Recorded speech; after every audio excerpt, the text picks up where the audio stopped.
Traveler, Paimon. It's been a while. As it happens, there is a letter here for you. One moment. Here.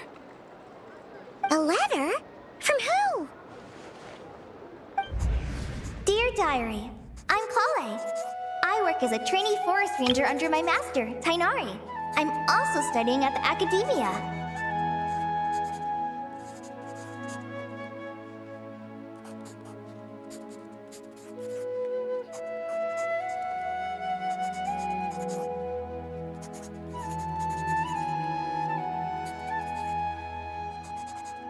I've been getting better and better at reading lately. Mr. Al-Haytham says that the written word is a crucial medium for exploring the world and understanding oneself. That's why I decided to start this diary. That said, what should I write about? Things are pretty quiet in Sumeru these days. Life is good. Every day is a fulfilling and happy one. When I think back to the days when I suffered from Elazar, or way back to when I was injected with God remains, I am in a much better place now. I hope it stays that way forever. I'll leave it there for now. Master said he'll take me shopping in Sumeru City today, which is great, because I've been meaning to visit the toy seller at the Grand Bazaar for a while now.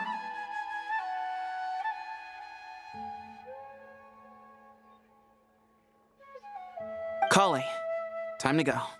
Yes, Master! Huh?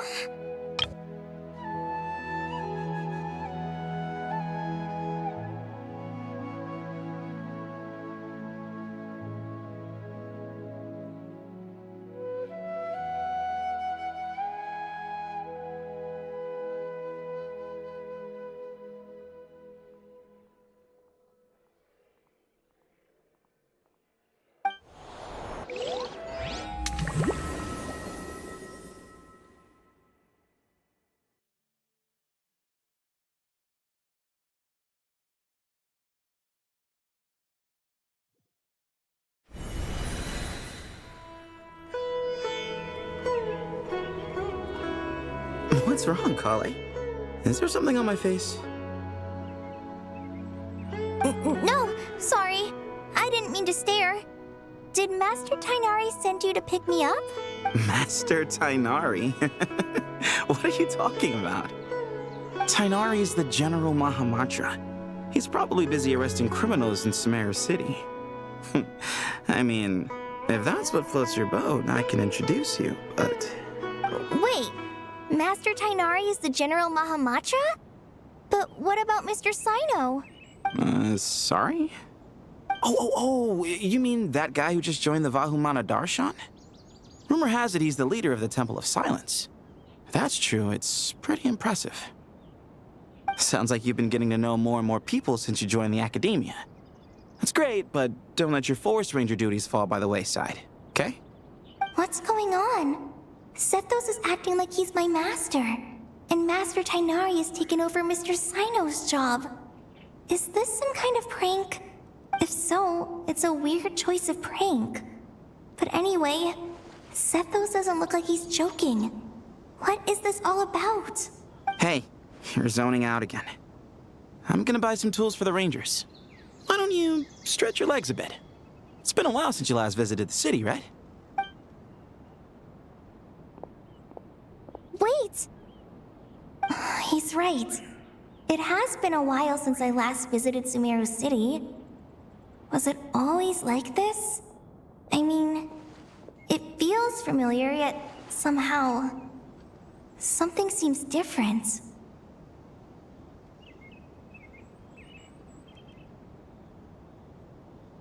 Is this really Sumeru City?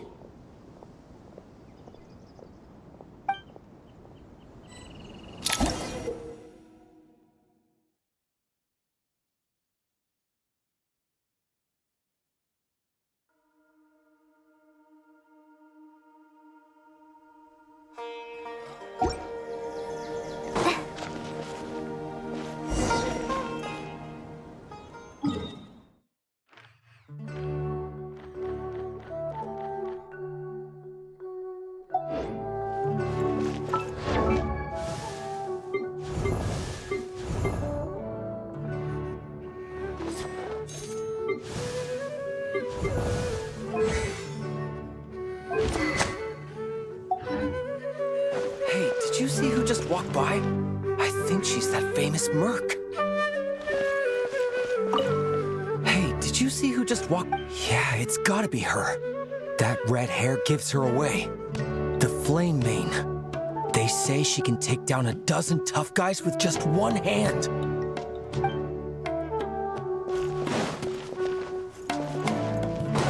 Hey, did you see who just walked by? Would you like some fruit? Would you like some fruit? How will I ever save enough money to buy that custom-made axe with floral carvings from the blacksmith? How? It takes courage to maintain a peaceful life, too.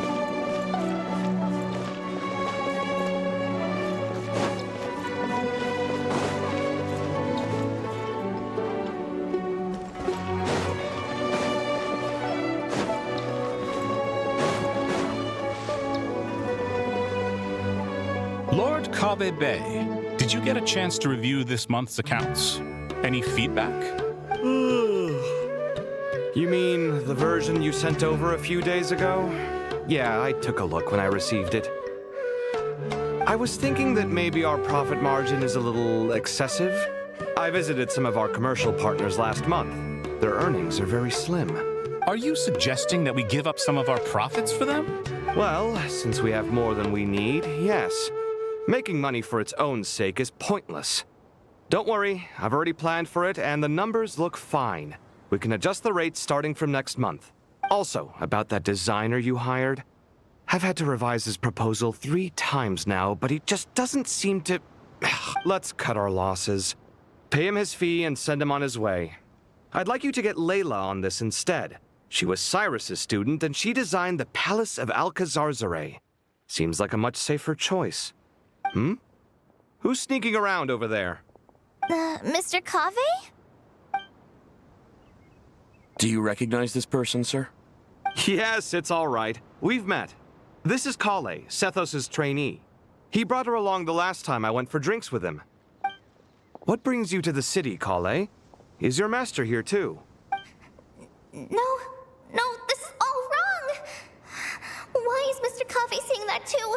Tainari is my master, not Sethos. This can't be real. I have to ask someone else. There's gotta be someone else out there who still remembers the truth. Hey, wait! Don't run off! How strange. What's gotten into her today? It's like everyone switched places. I guess I'll keep looking around.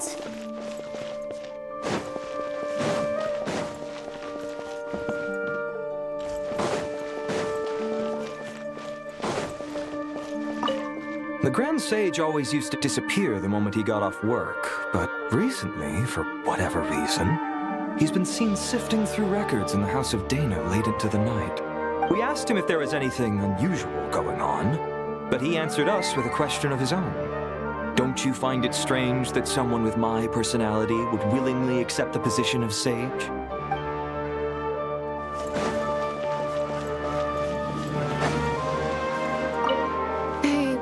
Can I ask you a favor? Is that alright if I borrow your thesis? Don't worry, I'm not gonna copy your work. I just need it as a reference. I guess that's okay. But if our theses end up sounding too similar, it's gonna be easy for them to spot. Yeah, trust me, plagiarism's the last thing on my mind. The only reason I ask is it's been really hard to get my hands on any reference material lately. Why don't you go ask the Grand Conservator?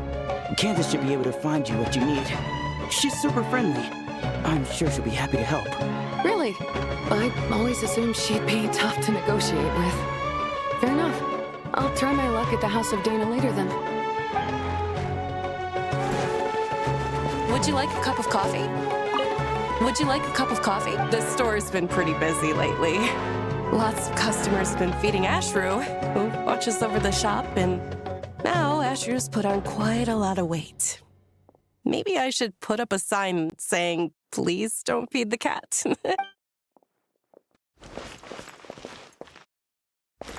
Students are under so much pressure these days. Sometimes I just want to write their papers for them.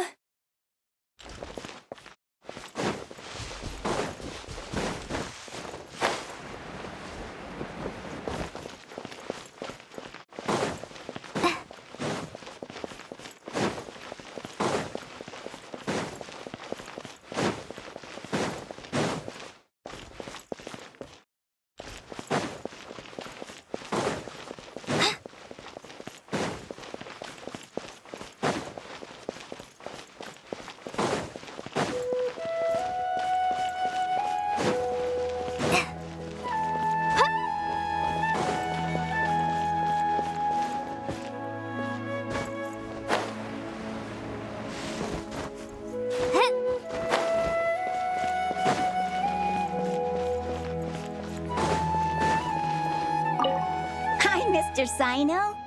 What are you thinking about? There's a chapter in King of Invocations where the spirit of someone who died long ago possesses a living man's body. To the outside world, it looks like he's developed a whole new personality. I was just thinking how terrifying that would be for his friends. Imagine waking up one day to find that a friend of yours has suddenly become a different person. Huh? So what got you thinking about that? I don't know, but something feels off.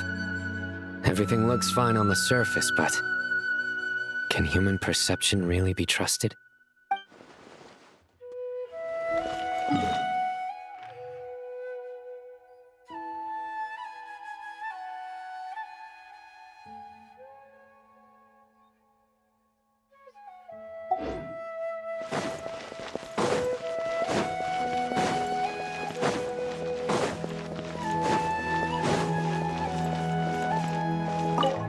All right, not a single Mora short.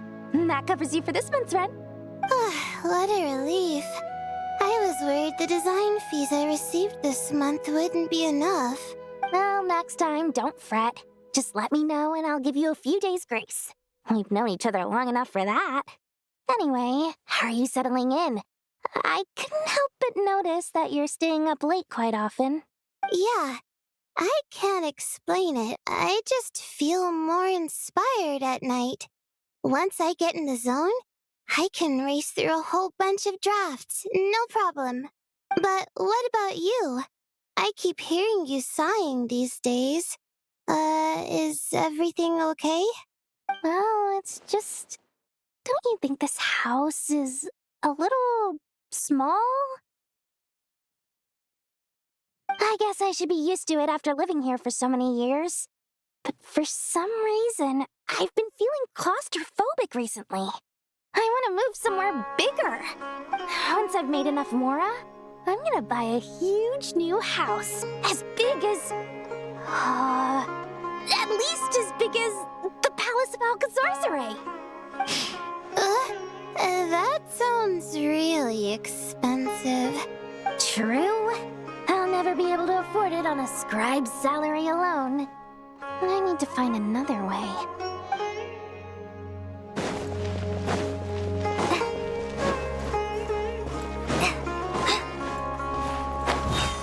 Lots of visitors today, I see. Welcome all. It's been a while. Hey, Rahman.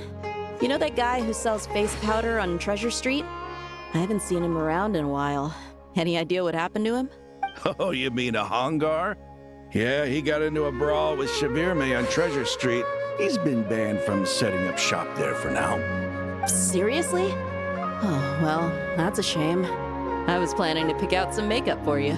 Oh, don't worry about it. The legendary Flame Mane discussing makeup with the Zubair Theater star dancer. Now there's something you don't see every day. Flame Mane? You know, I'm not actually sure when people started calling me that. Maybe the other Eremites thought I needed a fiercer title to scare people off? To be completely honest, I think the title would fit you better than me, Dia. You think? Can't say I've never imagined myself as a merc. If I ever give up the dancing, maybe I'll head to the desert and give the Eremite life a try. You would? Is that so strange? Oh, not at all. In fact, I've actually had similar thoughts before. If I ever get tired of sleeping out in the wild, I think I might go look for a job at the Zubair Theater. I've adored the dance of Sub-Zeros ever since the first time I saw you perform it. If the chance ever came up, I'd love to try it out on stage for myself. Really? If our manager Sataria heard you say that, she'd hold you to it. Probably grab you by the sleeve and never let you go again. Hey, when that day comes, I'll do your makeup myself. How's that sound? Sure. If the day comes, I'd be honored.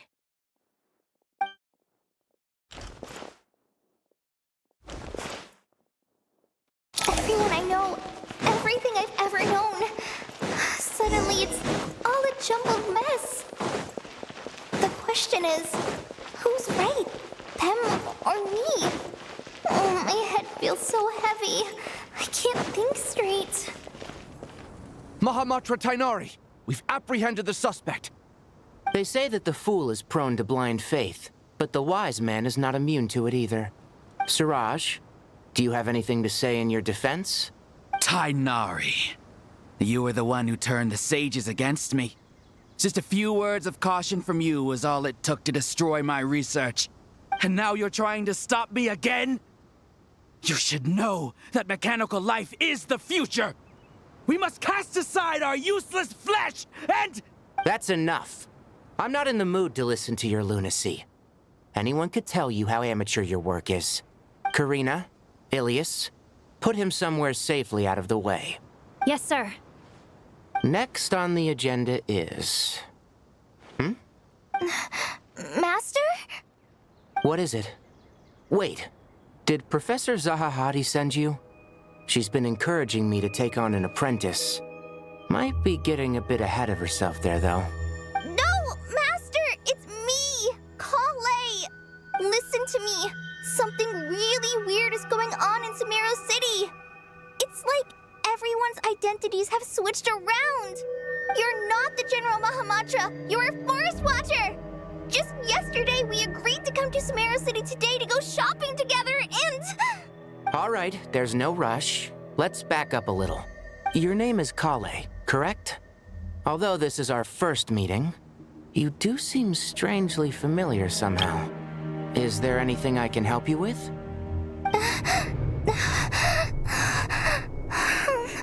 No.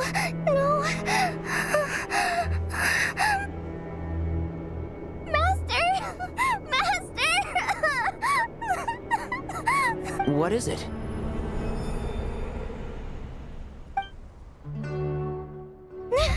Huh? Did you have another nightmare? I've told you before, when you're tired, lay down on your back in bed and get some proper sleep. It's much better for you than napping on your front. Poor posture obstructs your breathing, which can lead to all sorts of weird dreams. Now, we're supposed to go shopping in Sumeru City today, remember? Cheer up. I'll take you to Hushang's. I heard he's got some new toys in stock. Go wash your face, take some deep breaths, and when you're ready, we'll head out. Okay. Thanks, Master Tainari. So it was just a dream. And yet, dreams can sometimes be a warning of things that will soon come to pass. Who said that? That dream felt unusually real, didn't it? Here's my suggestion. Since you're heading into Sumeru City anyway, you may as well tell Lesser Lord Kusanali about everything that happened. And just to be on the safe side, I think you should also inform your 2 traveler friends who once helped save Sumeru. I'd write them a letter if I were you. Time is short. A storm is coming from beyond the bounds of fate.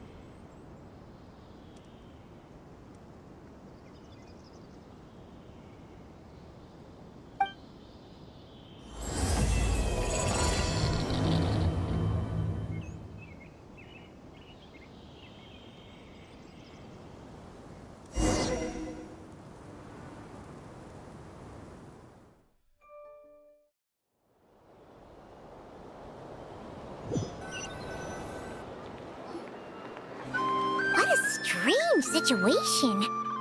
No wonder Kali was in such a rush to write us a letter. Imagine waking up one day to find that everything around you has changed. You might not even recognize Paimon anymore. Oh, that's a scary thought. Let's get to Sumeru and find out what the heck is going on.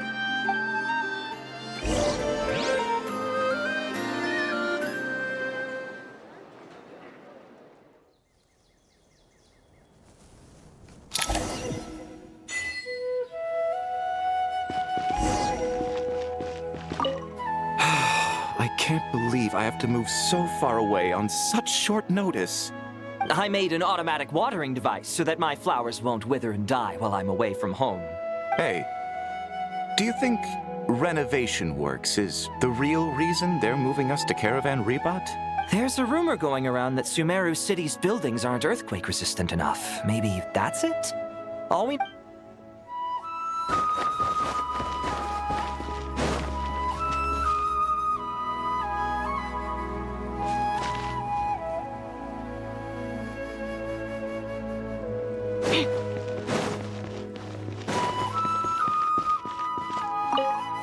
Thank you, Sage Baladuri. You really didn't have to stay with us to the end. Don't mention it. I'm your teacher. It's my job to look after my students. Is Panya doing okay? I think so. She just left the city with her mother. This will be her first trip away from home. She's handling it much better than I imagined. As her father, it's quite a relief. I just hope they have a smooth trip. Pack up your things. It's time we got going too.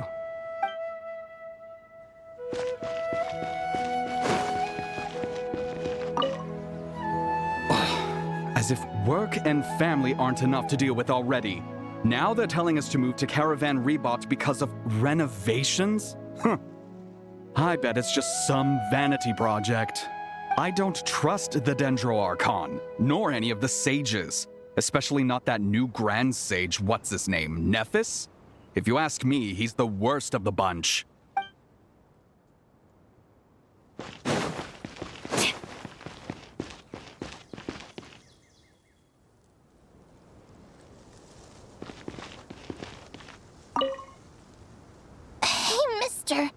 Are you a robot?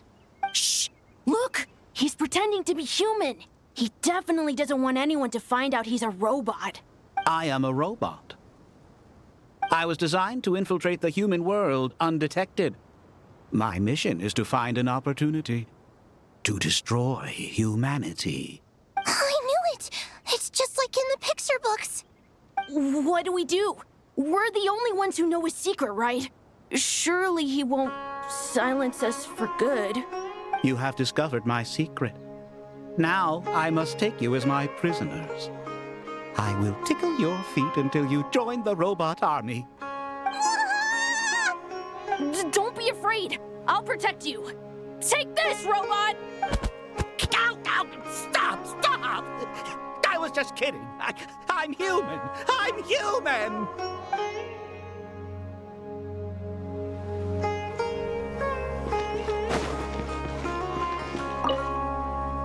Hey, now's not a good time to visit Sumeru City.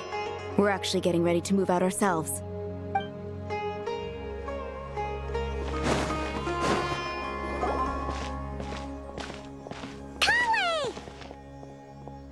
Traveler! Paimon! Thank goodness! I'm so glad you made it! Of course! We won't let anything happen to you, Kale. So, what's going on in Sumeru City? Looks like lots of people are moving or something. Yeah, I was just gonna say.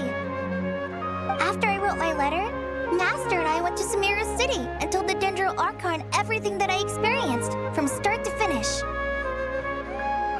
She was silent at first. It seemed like she was deep in thought.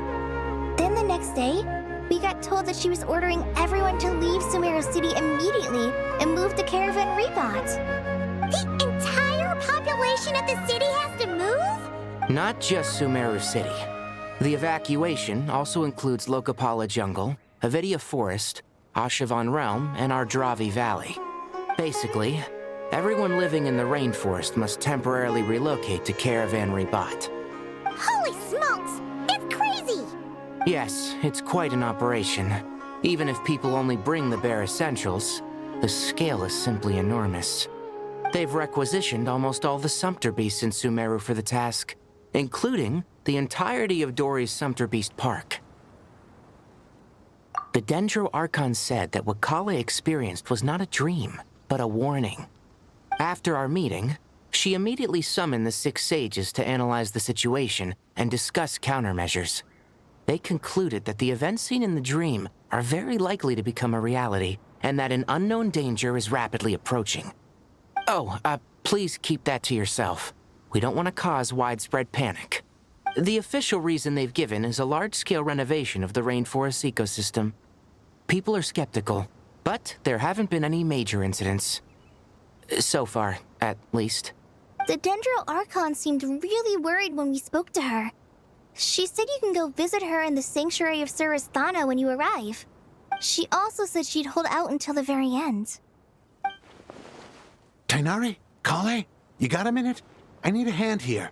One moment. I'll be right there. As a forest watcher, I've been tasked with assisting with the relocation work. There's a lot to be done, and they need all the help they can get.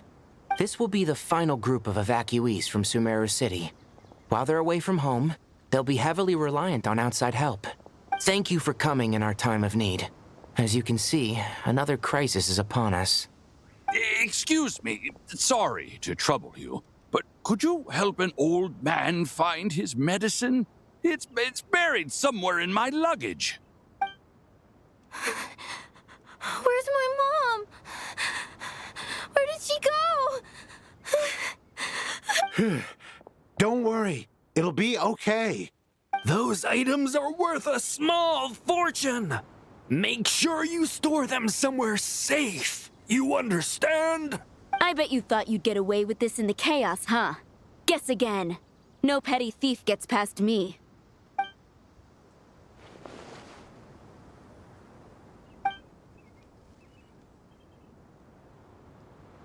We should go help the evacuees. See you around. I'm so glad that you believed me and came all this way to help. It means a lot. Please stay safe. Don't worry. We may not know exactly what's going on yet, but as long as we stick together, we'll find a way through this. Goodbye! Look after yourselves! Will do. See ya! Paimon's not sure how she found the words to comfort Kale because, honestly, she's kind of nervous herself. Let's head to the Sanctuary of Surasthana and see Nahida.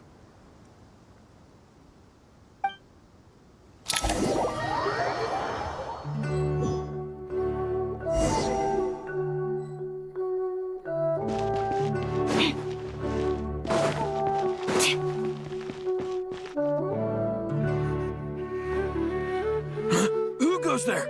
No unauthorized access to this place. By order of Mahamatra Sino. Are you blind? It's the Traveler and Paimon. Surely you've seen them before. Huh? Oh, so it is. I'm sorry, I haven't been sleeping well lately. My nerves are a little frayed. The Dendro Archon is in a very vulnerable state at the moment. Mahamatra Sino is concerned that our enemies might choose this moment to strike. So he's ordered us to strengthen our defenses. Just seeing you two again already puts our minds at ease. Please, enter. I'm sure everyone's expecting you.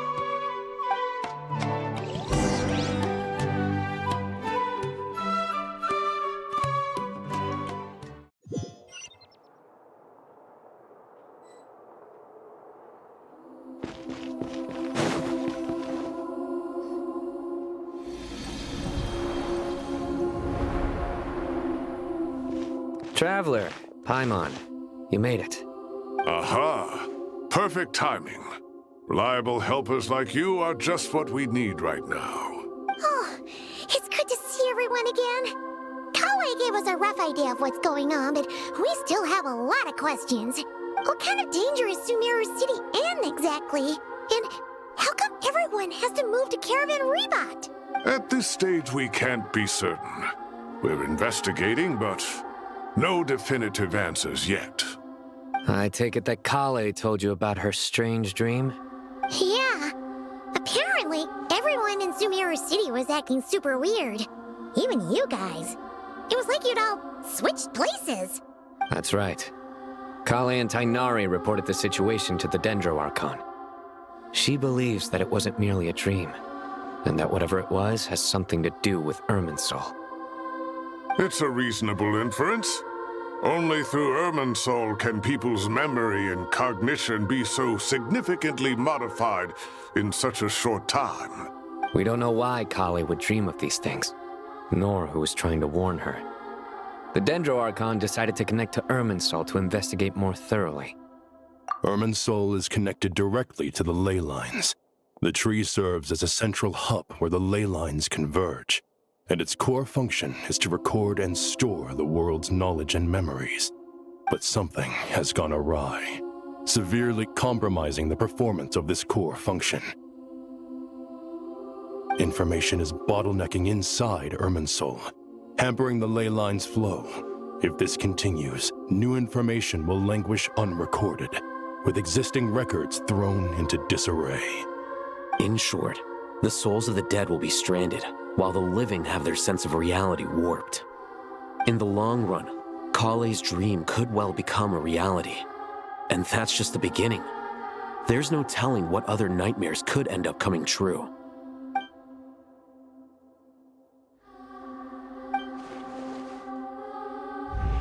I have come this far to use my death to open the gates of the ley lines to my people.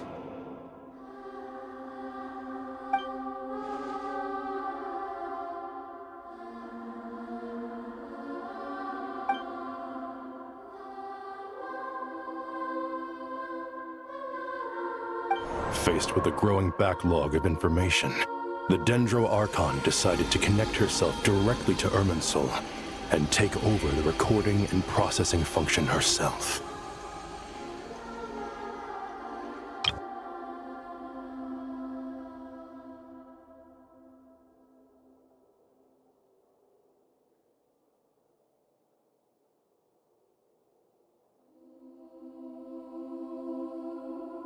But it is an almost impossible task.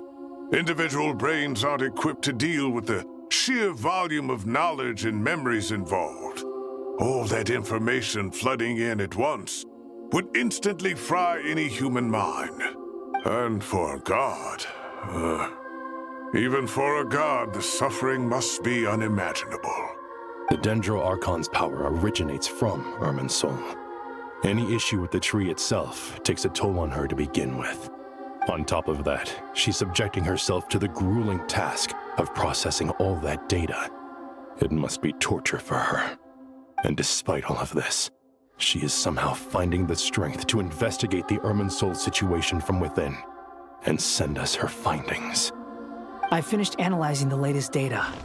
Looks like our working theory was wrong. There's no signs of Irminsul having been attacked from the outside. So it's internal then?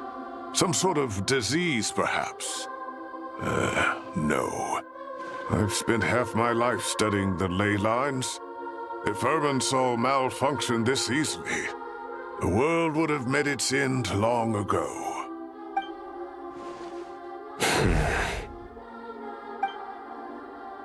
Sino? What is it?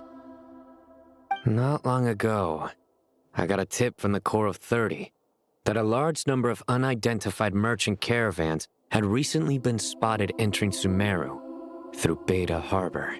At first, I suspected that they might have something to do with all this, so I sent some people to investigate. But if Irminsul wasn't attacked from the outside...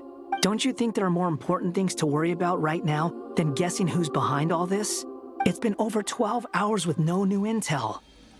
If even the Keeper of Irminsul is this badly affected, you can imagine how bad things are in there.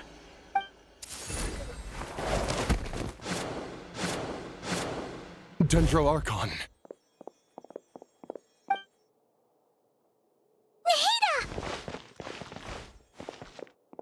What's wrong? Her breathing is weak, and her elemental energy levels are dangerously low. Looks like it's time to move to the backup plan. What's the backup plan? Get out of the city and take the Dendro Archon with us.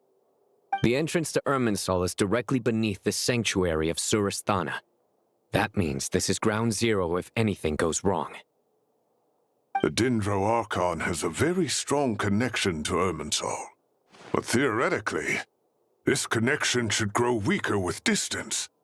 Under normal circumstances, she could unleash her full power here.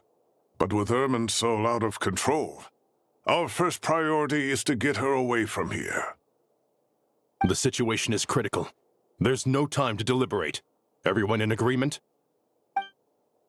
I'll deal with it. I'll also let the Matra and the Core of 30 know to start evacuating.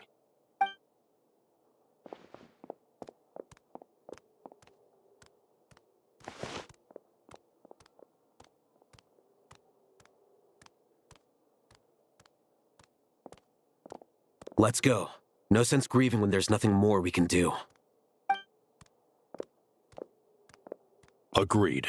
We'll be back as soon as this is over.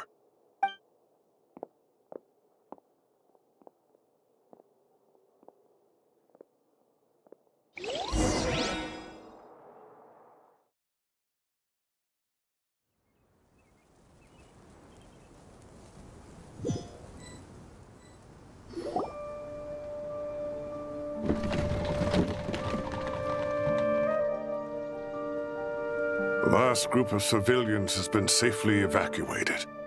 Dendro Archon's carriage will travel with them. Sino and Hat Guy will protect the convoy. With the Dendro Archon in a coma, we've lost our means of investigating the situation. And with Irminsul still deteriorating, we have no choice but to evacuate Sumeru City. Feels as though we're being pushed along by an invisible hand. Stop moaning, Cyrus. We're the teachers here. We should be showing a little more confidence, don't you think? A wise judgment. Let's move out to Caravan Rebot.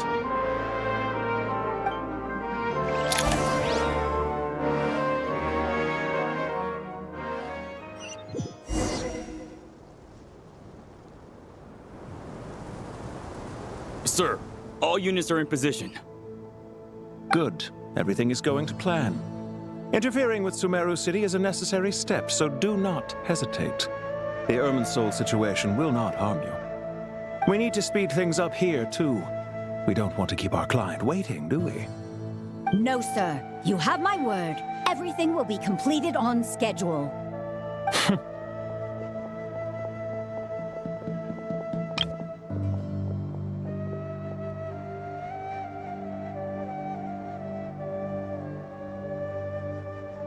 They say that fervent ambition attracts the favor of the gods, and with it, a vision. But we appear to be the exception. So, is our ambition not strong enough? Or does it threaten the very foundations of this world?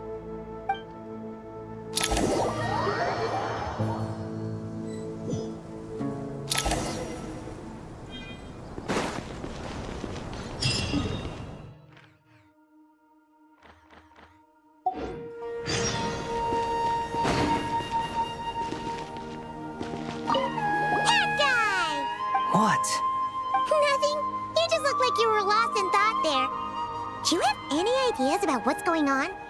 From what I know about Irminsul, the system doesn't break down that easily. I don't have the faintest idea who could have done this.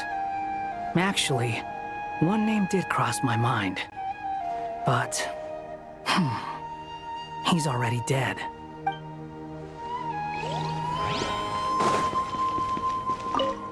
So, can I assume that this period of time away won't count as part of the rental period? Maybe we should deduct it from next month's payment. Sure. Great! Wait, why are you suddenly being so reasonable? What's the catch? I'm always reasonable with rental payments. Like the time I refused to let you use that wine you brought home as collateral. That was a perfectly fair request, and you know it! Everyone runs low on funds now and then, don't they? And that bottle of wine wasn't cheap. You ought to be thanking me. Anyway. Sumeru City should be empty by now, right? With no one at home, I've been worried about security. I'm worried about burglars. What would they steal? That new scroll you bought? Ah! I'd almost forgotten about that. Oh, I only went and hung it up in the most conspicuous spot in the house. If anyone breaks in, it'll be the first thing they see. Well, no one but you gave it a second look while it was on display in the shop. I doubt anyone would go out of their way to steal it. You say that, but what if there's a thief out there who shares my aesthetic tastes? Then you can only hope he shares your taste in expensive wine as well. Always worth having some collateral. You!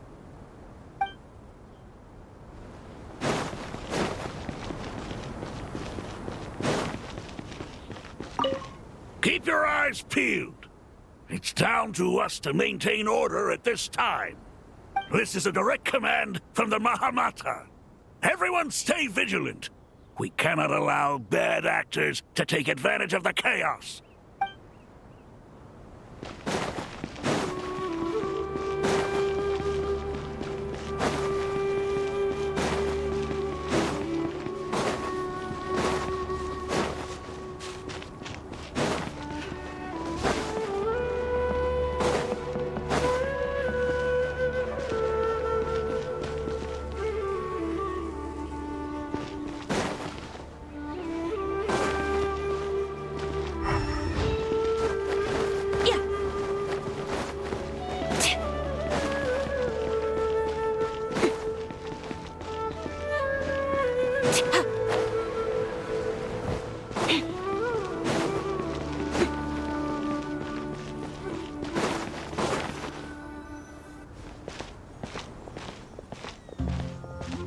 How is the Dendroarchon?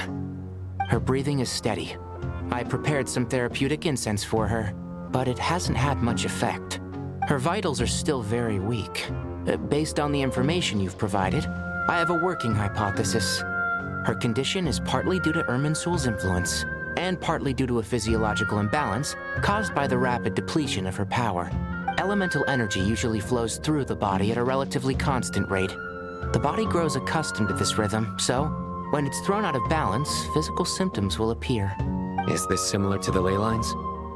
Overloading and withering both directly affect their vitality, potentially causing irreversible damage. Correct. From a biological perspective, if you overexert yourself, you pay the price with your life. The Dendroarchon is not only drained of power, but her life force is at a critically low level. Is there any way to restore her health? I know the ley lines have strong self-healing abilities. As long as any blockages or pollutions are dealt with, they can quickly regain their vitality. But what about people? Well, gods. What's their capacity for self-healing? Before we think about that, there's a bigger predicament to resolve. Restoring the Dendroarchon's power requires us to heal Irminsul first. But that will be extremely difficult without the Dendroarchon's power. Paimon's already getting lost here.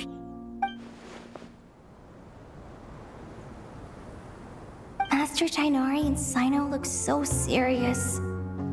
I've not heard Master speak in this tone for a long time. Tighnari.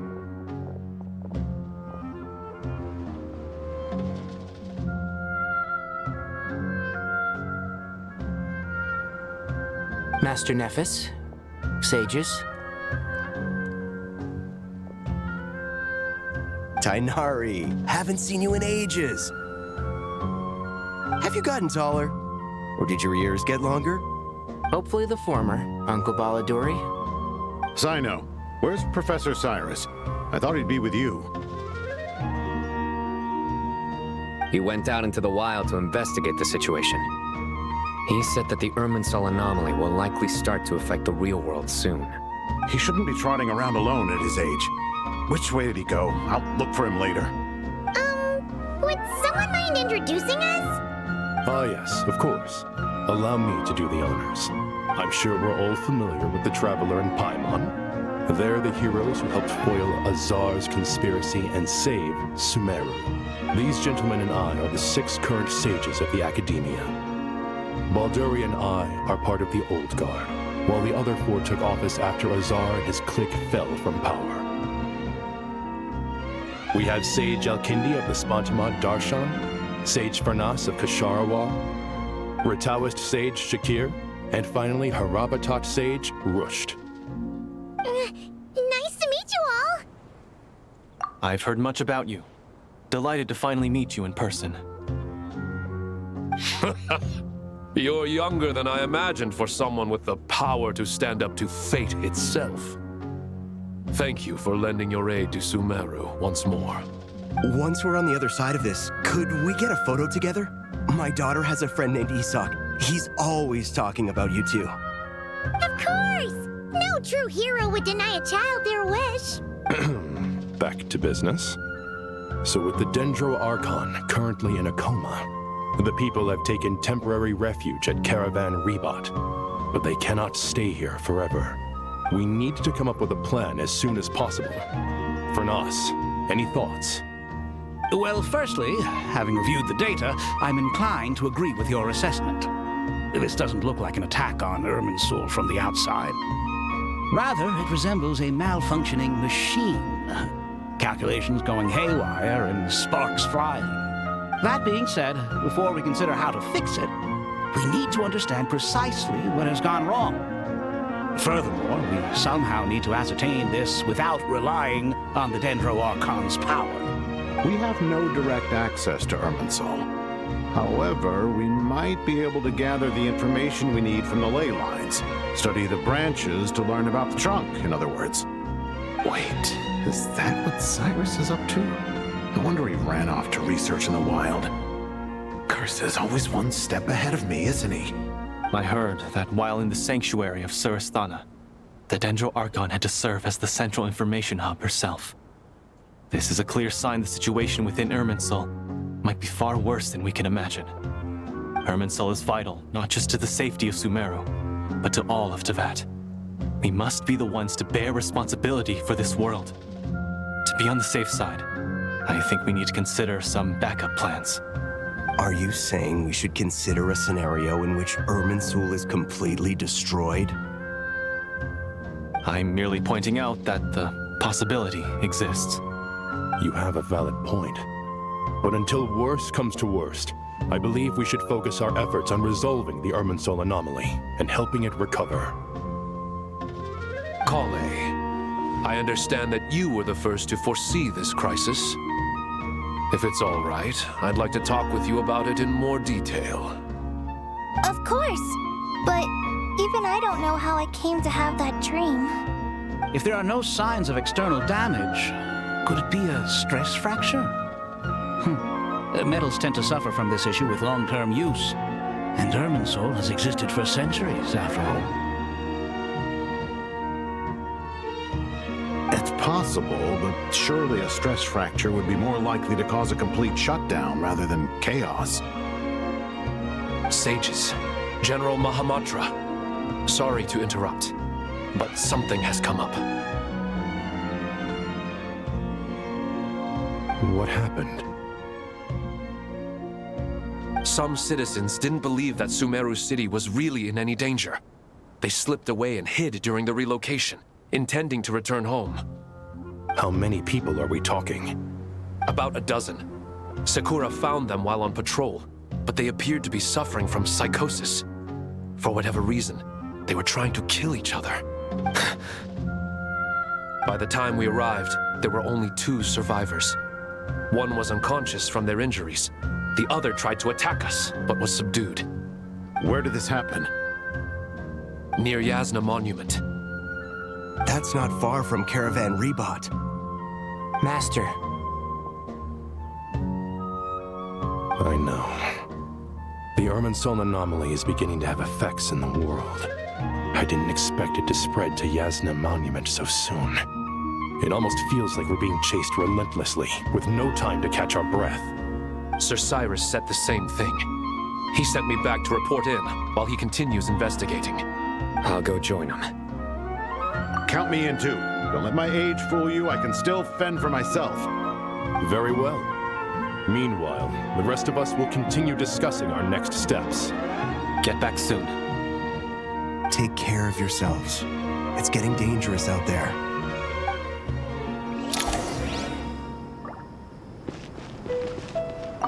I thought we'd be safer once we got to Caravan Rebot. If the Irminsul anomaly's sphere of influence continues to expand, our only option will be to move into the desert. To Aru Village? We should check if they can accommodate so many people. Essential supplies will also become an issue.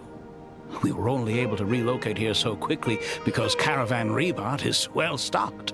If we move to the desert, we'll need to carefully calculate how much food and water to bring. Don't be nervous, Kale. I just wanted to ask, have you ever had similar dreams to this one before? Similar how? Dreams so vivid, they seem real. Filled with strange or dangerous things that you cannot explain. Let me think. There was one time I I don't remember it very clearly, but I saw fire. Fire? Yeah. I wish I could give you more details, but all I remember is fire everywhere. From the sky to the ground, everything was burning. The heat was unbearable, and ashes were blowing in the wind. I doubt this dream was a mere coincidence. Perhaps it was some kind of prophecy? And yet, you've never studied astrology. I'm at a loss to explain it.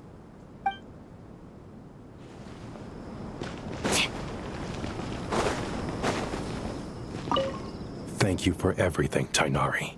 Don't worry about me. I'm fine. But if you don't mind me saying so, Master, you're looking a little nervous yourself. I only just got appointed as Grand Sage, and now this happens. It's quite overwhelming. Looking back now, I don't think I handled the situation with Azar very well at all. Yes, I protested, but I went about it the wrong way. Instead of helping, I just ended up getting locked away. Now that I'm the Grand Sage, I have to be responsible for everyone's lives, including the dozen or so who fled to Yasna Monument.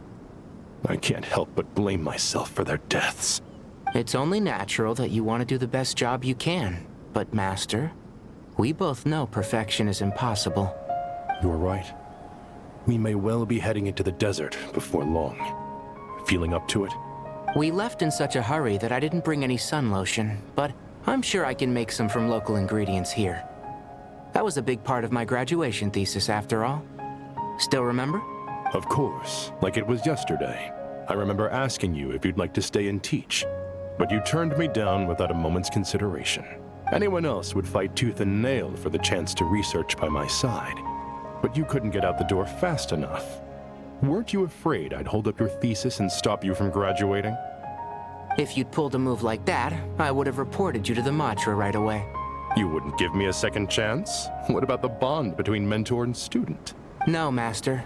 I would not sit by and watch you go astray. Very good. Then I taught you well.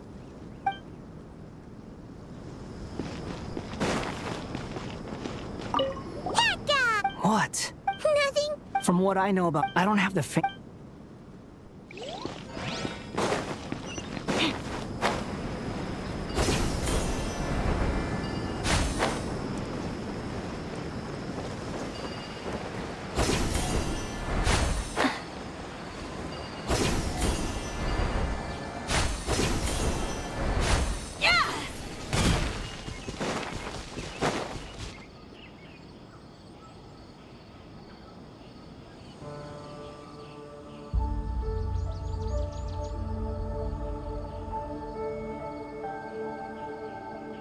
Please, don't go any further.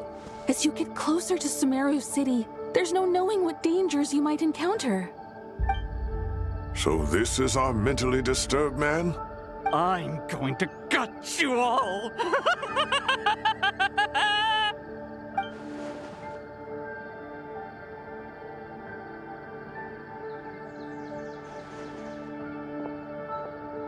Cyrus, you didn't even bring a single guard?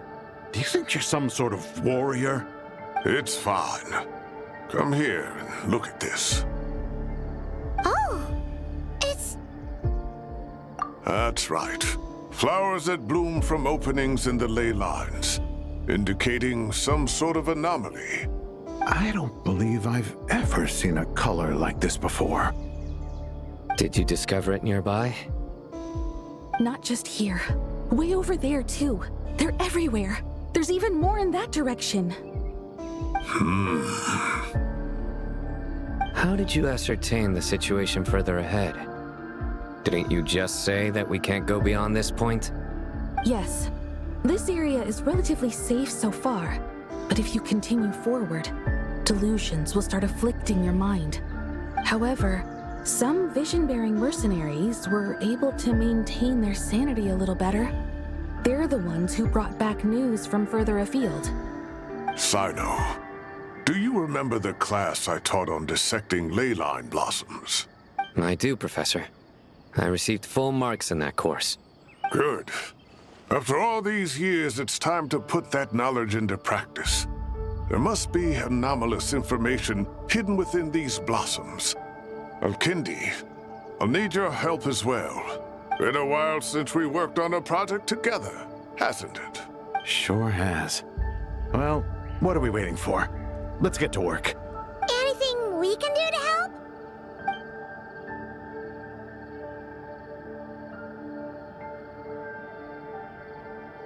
Will you need my help? All right, well, don't go too far. There's too many unknowns at this stage. Let's regroup at Caravan Rebot later. Don't worry if you don't show up. I'll come and find you.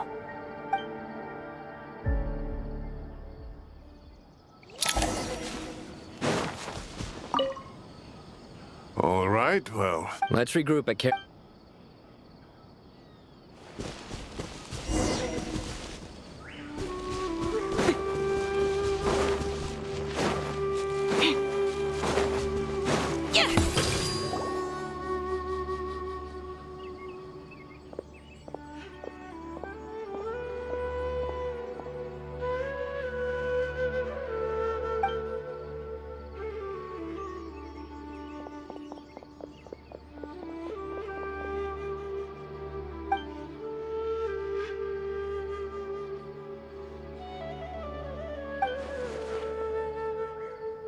That should be the heart of Oasis.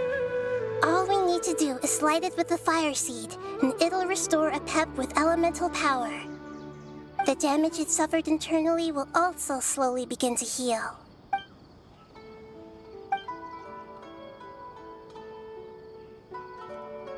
What is it? You thought of something? Really? Then let's get back and tell the others!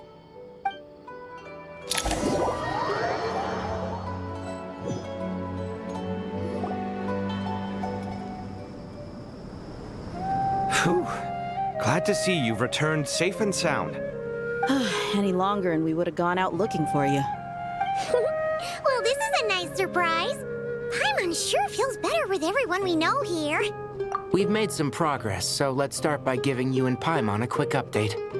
By dissecting the ley line's blossoms, we've been able to deduce that although Irmin's soul is experiencing an anomaly, it has not completely rejected access from the outside.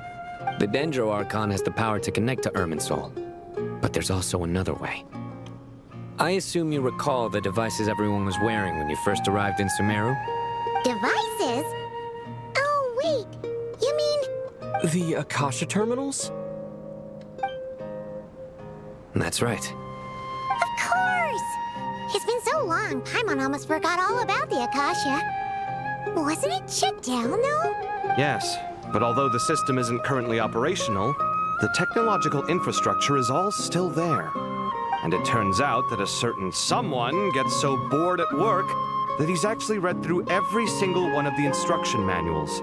No prizes for guessing who that was. If praising others is that embarrassing for you, you can simply spare yourself the ordeal. As much as it pains me to say anything nice about him, there's no denying his intelligence. He rarely forgets anything he's read. The Akasha is exactly what Sumeru needs at this moment. Between us, we should have all the knowledge and expertise we need to get it up and running again. But if I recall correctly, doesn't the Akasha need a Gnosis to function? That's exactly right. The Akasha relies on the Gnosis as a power source, and in its absence, we'll need to find an alternative. To tackle this problem, it looks like we'll be relocating once again. Namely, to the Temple of Silence. Ring any bells? It's the only major institution in Sumeru dedicated to preserving the knowledge of King Deshret's civilization. You might find the answers you're looking for hiding there. I agree. There's a good chance. Master Nephis and the other sages have discussed it. As the chaos from Irminsul continues to spread, Caravan Rebot won't be a safe haven for much longer. We have to move into the desert next.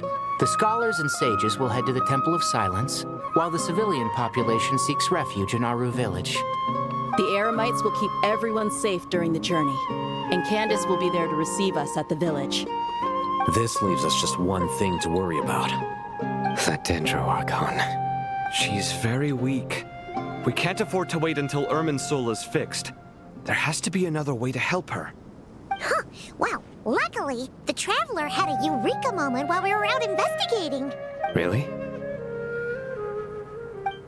Wow, nice one, Traveler. Let's hear it. What say our Amorta experts? Theoretically, it's feasible. From what you're saying, although elemental life and elemental energy have their differences, the Dendro Archon has explicitly stated that she can imitate the power of the former. In which case, as long as a Pep is willing, she should be able to convert her own power into a form that the Archon can use. It wouldn't be difficult for her at all. The only problem is convincing her to help. Yeah! Even though she wasn't exactly friendly the last time we met, she didn't refuse to talk with us. When she realizes the danger that Nahida is in, surely she won't turn a blind eye to it. Well, hopefully not. Either way, we're not exactly spoiled for choice here. Hey, it's better than having no options at all. I agree. Without Irminsul's aid, the legendary Dendro Dragon Apep may well be the only living thing in Sumeru who can help our Archon recover her power. There's no time to lose. I'll bring this proposal to Master right away. If he and the other sages agree, we'll split into 3 teams. The academics will go to the Temple of Silence to look for a solution to the Akasha problem. The Eremites will escort the civilians safely to Aru Village, and the Traveler and Paimon will take the Dendro Archon to see Apep. There's still a long road ahead, and no knowing if we'll make it. But at least we have a direction now. I'll take it over floundering around in confusion. If there are no objections, then let's proceed. But before we adjourn, I would like to leave you all with some parting words. No matter the distance between us, there will always be an invisible force tying us together. May the bonds forged in the past shine bright like stars and open a new path before our feet. Huh. Is that from King of Invocations? No. This one's from King of Invocations, the sequel. What's the difference? The sequel's much cooler. Couldn't agree more. Well, it was very apropos. Once this is all over, I'll give everyone a copy of King of Invocations and the sequel to show my gratitude. Come on, let's get moving.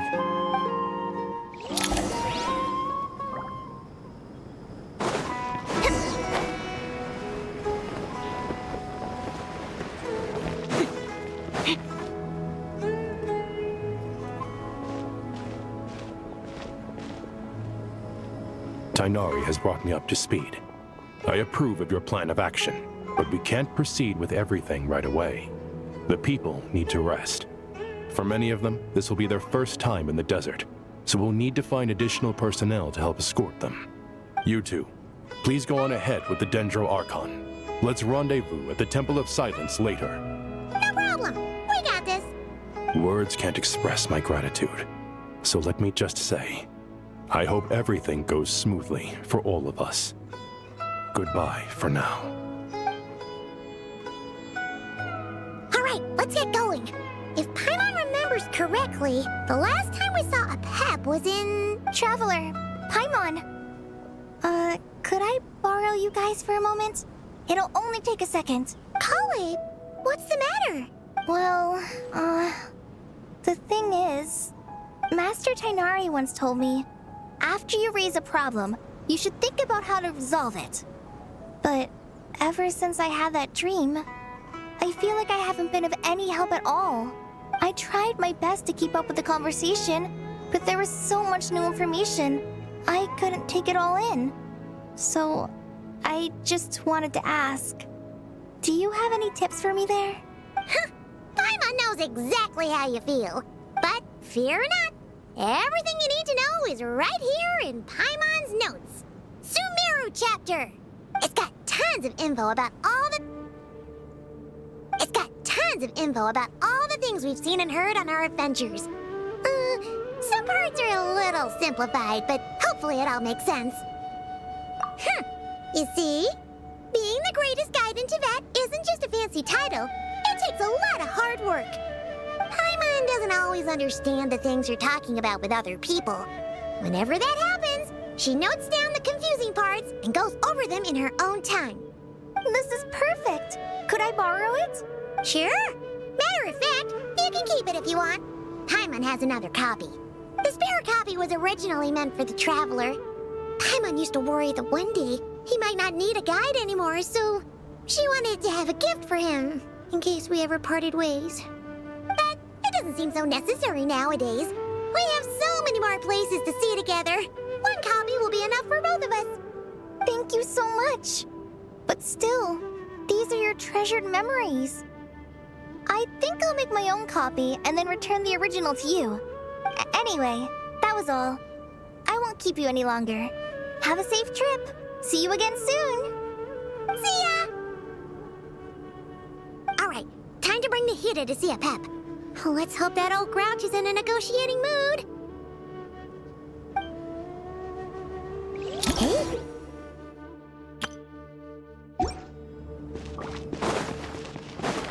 Actually, never mind.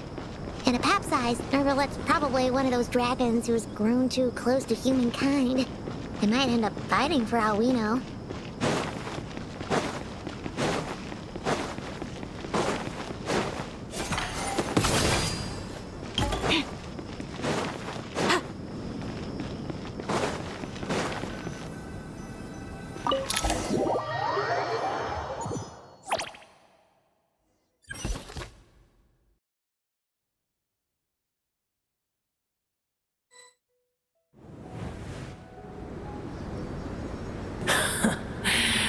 I had a feeling your kind might come calling. The ley lines are in disarray. Something has gone wrong with Irminsul, yes.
Even from a great distance away, I can sense that Sumeru is headed for destruction. You who took our home from us, prepare to watch as your own world is plunged into oblivion. Oh, how the cycle of history comes to a poetic conclusion. This isn't a joke, Pep. Is she now? Then do explain. For what reason should I lend Booer my assistance? The Age of the Dragons ended long ago, and the world that replaced it is under the dominion of the Heavenly Principles. In choosing not to side with your enemies when the Heavenly Principles' rules began to relax, I have been merciful enough. Do not forget that I have no love for this world you hold so dear. Apep, if you truly despise gods and humans so much, well, after the great humiliation of being helped by a god in the past, shouldn't you be jumping at this chance to balance the scales? Now that is a compelling reason. When El Ahmar plotted against me and I was tortured by forbidden knowledge, it was Booer who saved me from agony. And though I regard with shame the pity of my enemies, to receive aid without repaying it would likewise tarnish a dragon's dignity. Oh, tiny Booer, puny humans. Just this once I shall deign to show you the true power of dragonkind. Hello! It's happening again! We're gonna get sucked in!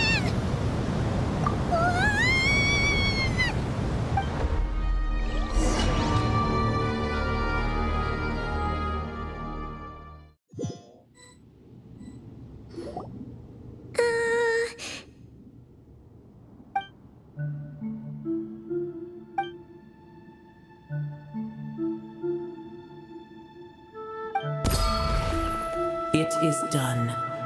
The heart of Oasis is supplying her with life force as we speak. It shall not be long before she recovers. But I should warn you, Booer's existence is closely intertwined with Irminsul. Unless the issues plaguing it are resolved, she will never completely recover her former strength. Oh, thank you. Spare me your words of gratitude. You may also spare me your feigned concern. A dragon's sovereign's power is far greater than you can imagine. While I was indeed weakened when the heart of Oasis ran dry, providing tiny Booer with a morsel of my life force shall have little consequence for me. Oh, good to hear.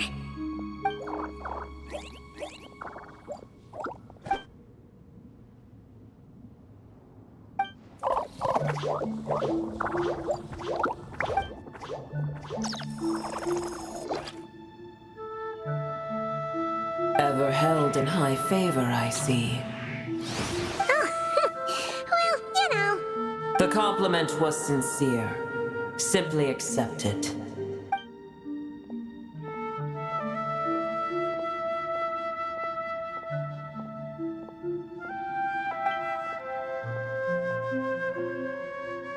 I did once. That tree was not planted by the Heavenly Principles. Irminsul existed before they ever arrived in Tevat. What? There was a time when it belonged to Tevat, to dragonkind. Its appearance and function then differed greatly from today. The ley lines flowed with an abundance of a familiar, primitive form of elemental energy. You may know it as the power of the Light Realm. The Heavenly Principles usurped and refashioned Irminsul, made it serve humanity, and used it to anchor the fate of the world. Yet in the end, humanity has failed to protect it. Heavenly Principles, God of gods. It makes me sick. The enmity between your kind and mine can never be bridged. As things stand today, holding a grudge against you would serve no purpose. But there will come a day when we reclaim this world for ourselves. The opportunity will arise no matter how long we must wait. I can already sense that far away from here, the Hydro Dragon has wrested his authority from the hands of the usurpers. Though we have yet to meet, I know that we are both preparing for our revenge day and night. Uh-huh.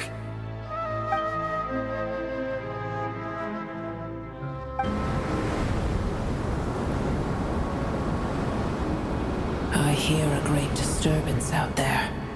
Huh? What is it? Sandstorms come. The Jinn. I see. Another calamity approaches. You both seem restless. Let us part ways here. Boer is safe with me. Once she has recovered, I shall return her to your side. Oh, thanks again.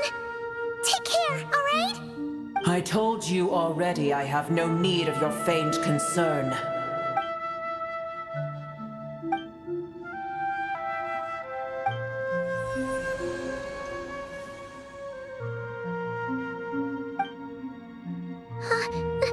Mahita, you're awake. Are you okay? Cease your interrogation. Yes, she awoke for a brief moment, but she has now lost consciousness again. Take it. We shall talk more at another time.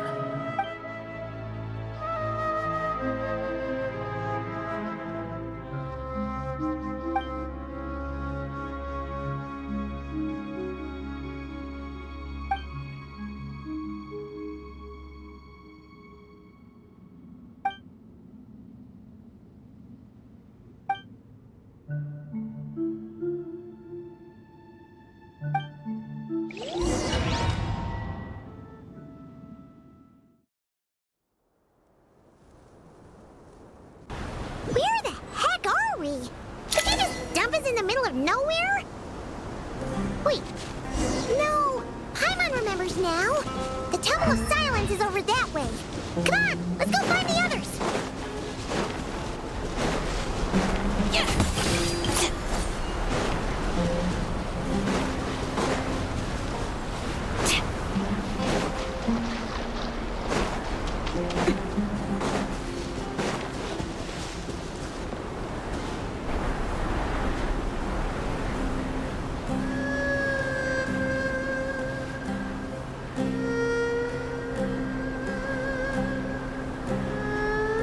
There's no need for everyone to stay here. I'll protect the sages.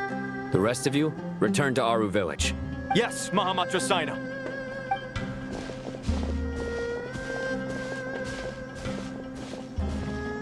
Sino! What's going on? You're back. How's the Dendro Archon? What a relief. It's the Jinn. Countless Jinn have stirred up violent sandstorms across the desert, blocking our path to the Temple of Silence. Tainari and Kale have returned to Aru village to help. The Jinn are being highly aggressive, so both the village and the merchant caravans require protection. It's just one thing after another. Where did all of them come from anyway? In all my trips to the desert, I've never seen anything like this before. As I see it, the only possible candidate is Gurabad.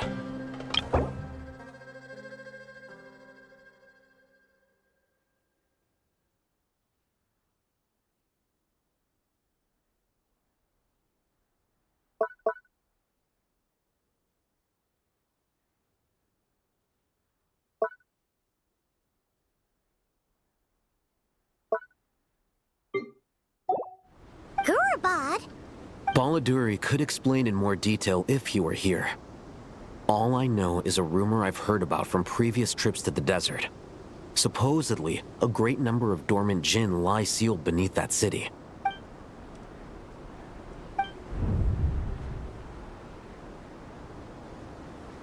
Gurabad is, for me, a fated land. I must therefore return back to this city, where my destiny awaits me still. My master, I am sorry that I couldn't stay by your side for long, and that I could not have more time to get familiar with you. Lilipar. Yeah, we once said goodbye to a friend there. Well, maybe not a friend exactly, but someone we met on the road anyway. She was a strange bottle. If we can find a way to wake her up, maybe she can help solve the situation in Gurabad. Well, be careful. You may find there's more than just the Jinn to worry about. You mean, there are other dangers in Gurabad? It's a sensible assumption to make. The moment we arrived in Caravan Rebot, the Irminsul anomaly started spreading in that direction. Now we've moved to the desert, and suddenly we're plagued by Jinn and sandstorms.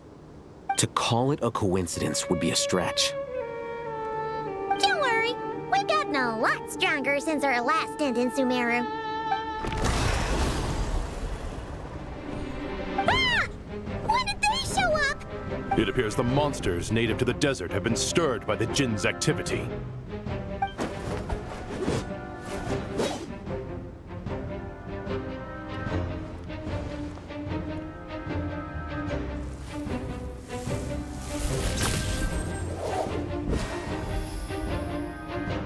You should get going.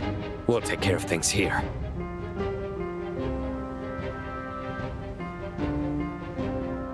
You too. Don't do anything too risky. You got it?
that strange machine?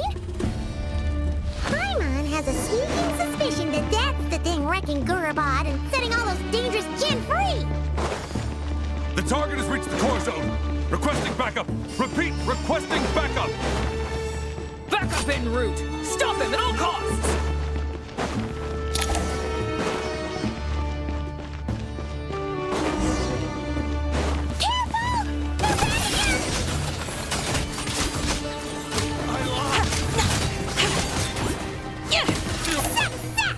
Nice one, Traveler! Let's keep going!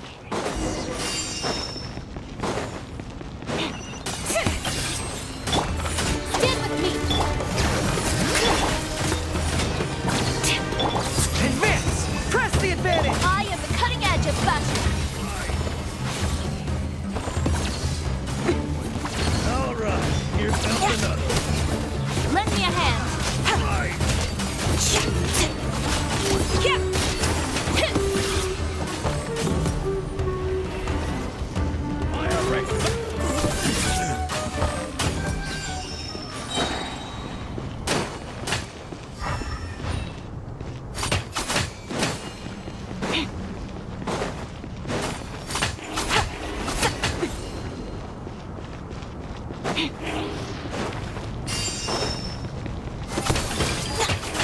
This hunk of junk's gone kaput! Now we can finally... It seems my subordinates failed to stop you in your tracks.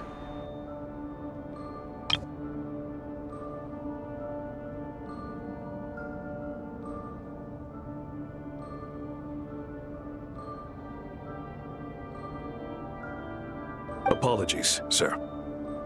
There is no need to apologize. You did well to hold your ground against such a powerful adversary for as long as you did. I must commend your courage and perseverance. So, you're in charge here, huh? First the problems with Irminsul, now this mess in Gurabad? Are you the ones responsible for all this? I'm afraid I cannot answer that. I assume you aren't naive enough to expect answers from an enemy. Oh, this guy is so snooty! However you want to spin it, you're clearly involved in this somehow. So you can either start talking, or we'll have to make you talk. Let's get him! Traveler, what's wrong?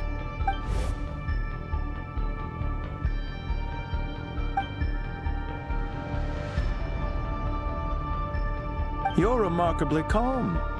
Some would act more rashly upon finding the ringleader all alone. But you keep your cool. Even as your enemy, I must applaud you. Did you show yourself just to say that? Is this you trying to take back control of the conversation? Unfortunately, I really don't have anything to say to you. I am here merely to indulge my own curiosity.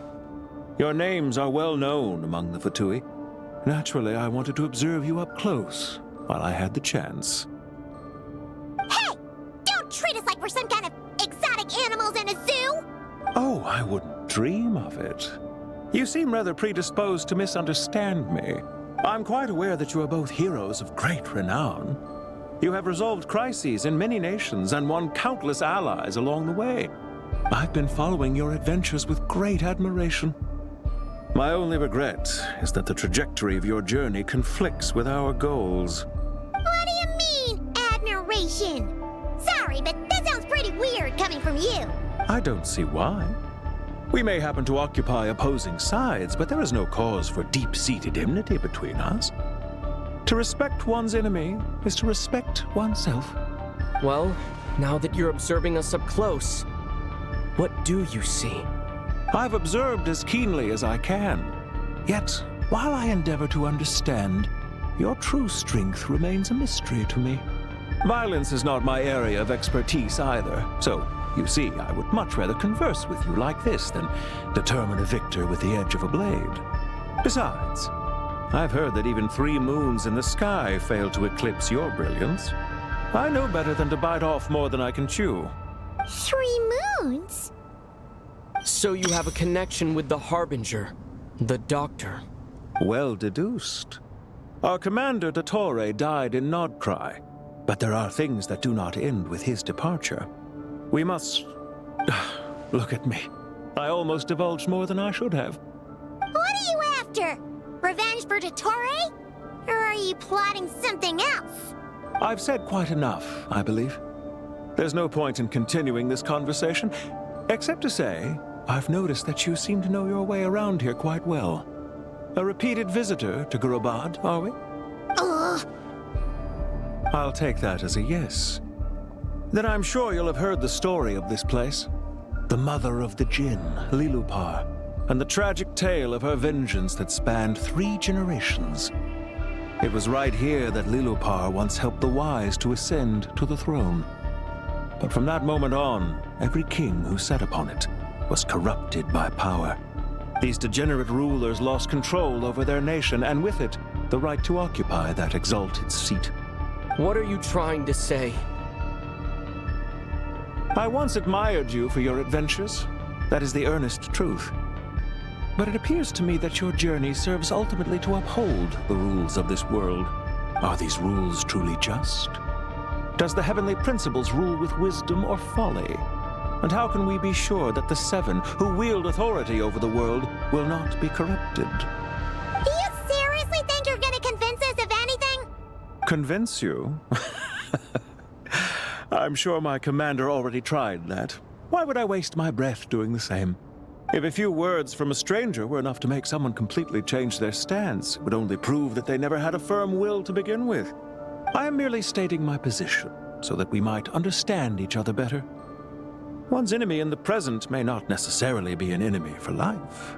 As for what game I'm playing here, I'm simply buying some time. But now I must bid you farewell.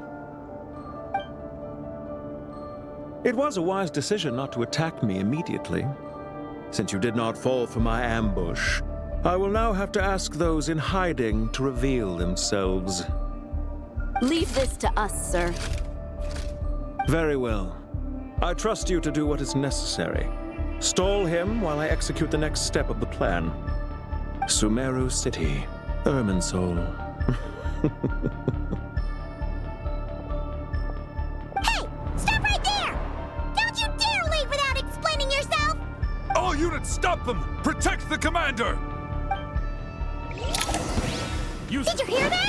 He mentioned Sumeru City and Irminsul! He definitely knows something! We can't let him get away! Get rid of these pesky soldiers, quick! Rear guard to the front. Don't let them through. Get that thing in position! Hold on! Just a little longer! We finally beat them! That mysterious guy can't have gotten far! Let's catch up with him!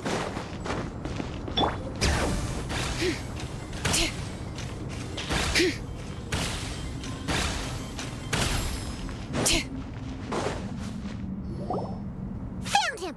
Over here! You're very persistent. Hey, you! Stop running and explain yourself! What are you trying to...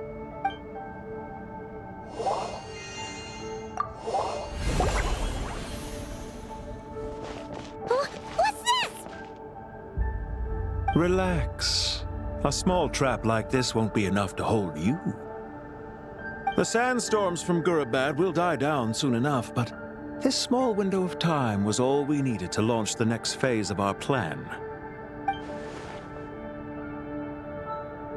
Don't be discouraged. I knew that someone would come here eventually, so I planned ahead. Where to chat with you, which door to exit from, even which mechanism to wait by for you. I thought through every detail. You, meanwhile, know nothing of who I am. So far, you've only heard my voice, and for all you know, it may not even be real. But not to worry. This is only our first meeting. It shan't be our last. Just answer me one last question. Why do you continue to follow Dottore? He has conducted countless cruel experiments, even on his subordinates. Follow isn't quite the right word. Let's just say even those you see as villains have their friends, even if they aren't the most sincere of friendships. When any set of rules is established, there will be those who benefit and those who lose out. People will do anything to justify what they have gained, or escape from the hardship imposed upon them. Neither he nor I are tolerated by the rules of this world. We were both searching for a new order. Our ideas of the final form that should take may have differed, but our journeys took a shared path. Goodbye, Traveler and Paimon. I wish you a timely escape, albeit not too soon. I will need a little more time to prepare, after all. Hey! Come back! Wait, this dark wall. We've seen these on our adventures before. It swallows people up!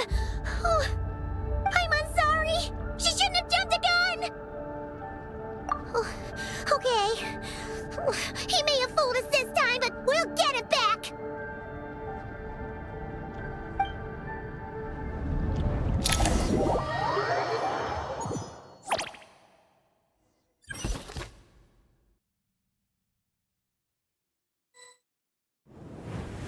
Sino and his team are guarding the north. We'll take this side. There's so many Jinn. We can't let them get into Aru Village. Don't fret. I am well prepared for this situation. Huh. So you have a solution? Perhaps you're unaware that I have a trusty genie partner of my own, Plumpy. If I send her to negotiate with the others, this whole thing will be resolved before you can say Mora. Off you go, Plumpy.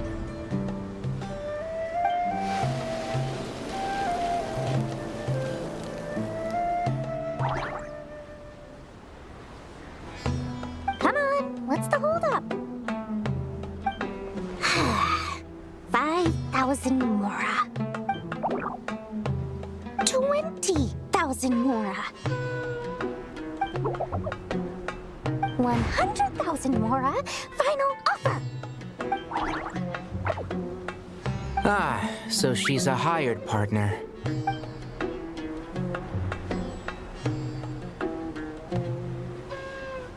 Hired partners are reliable too. Plumpy here is a very skilled negotiator. You'll see. Just a few words from her and...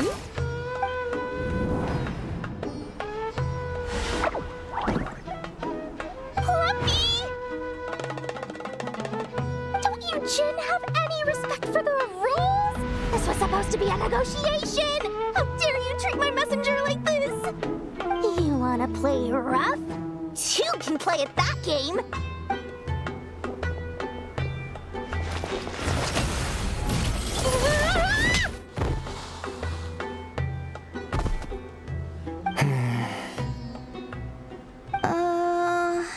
Looks like it's up to us now.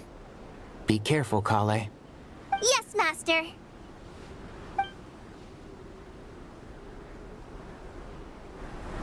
What happened? How did I pass out? Never mind. Plumpy, it's time for revenge. You know, this reminds me of when you first arrived in Avidia Forest. You were trying to help a child retrieve a lost toy when you stumbled upon Spino Crocodile territory by mistake. Yeah, I remember. Our first time fighting side by side. Fighting side by side? I seem to recall swooping in to rescue you with a team of forest rangers. Please stop. Enshroud!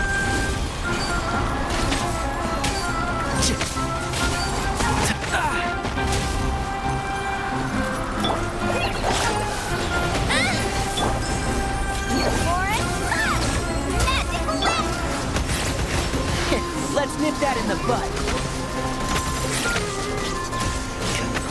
Keep up.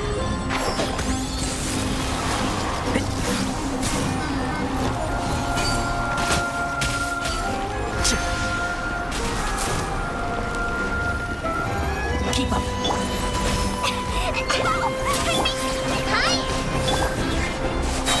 Can't see?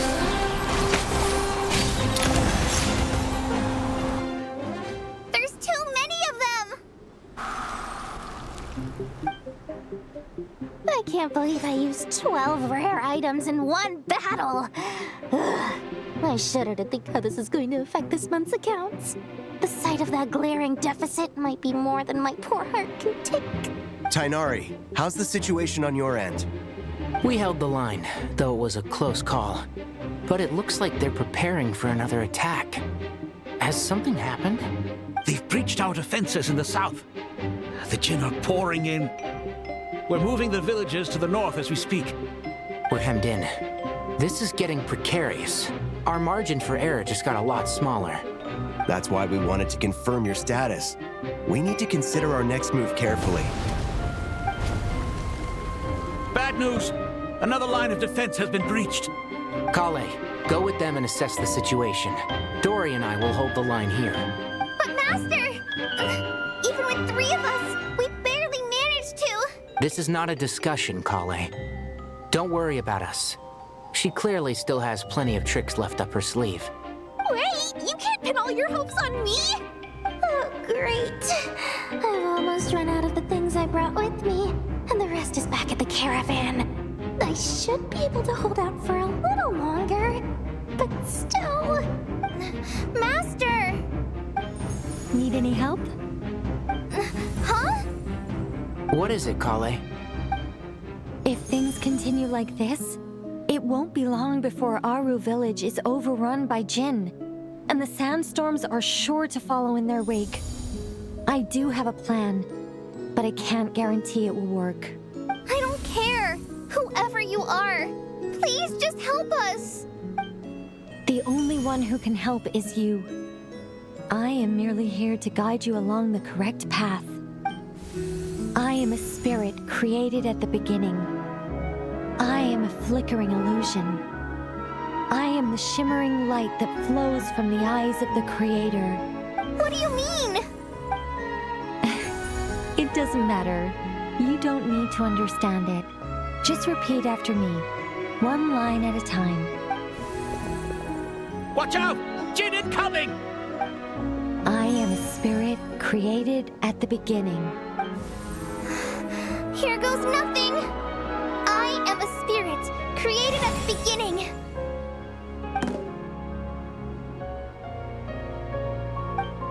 I am a flickering illusion. I am a flickering illusion.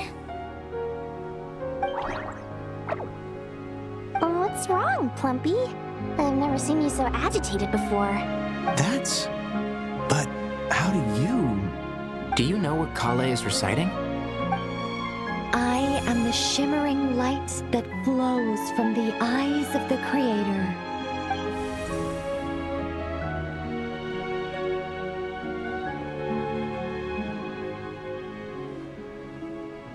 I am the shimmering light that flows from the eyes of the Creator!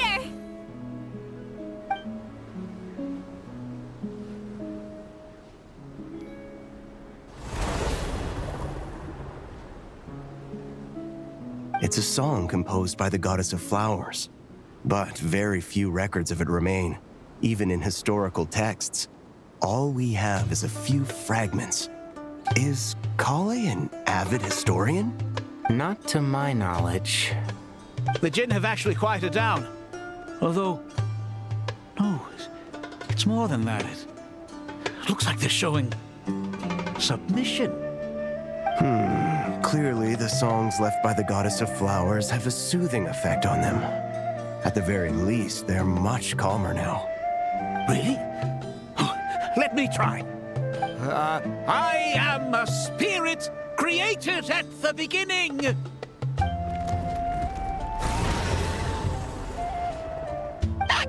Stay away! I'll stop! I'll stop! It seems like the song only works when Kale recites it. But why? Kale.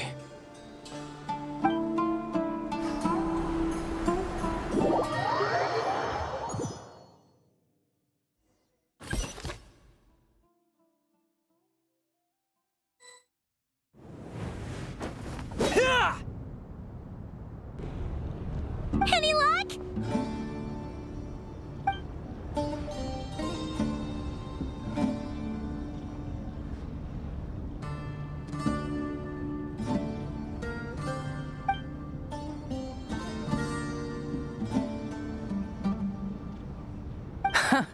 When I heard that loud rumbling in the distance, I thought the shifting sands had bust open the gates to some ancient treasure vault. Turns out it was just you guys. Huh? Wait, that sounds like... It's been a long while. Did you miss me?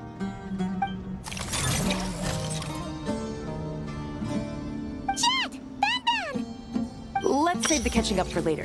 First, I gotta get you guys out of there. This should be the right mechanism. Ben, can you handle it?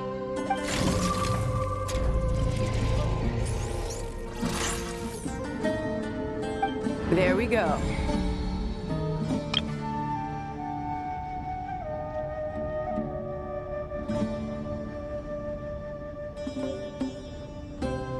Come on, let's leave this place.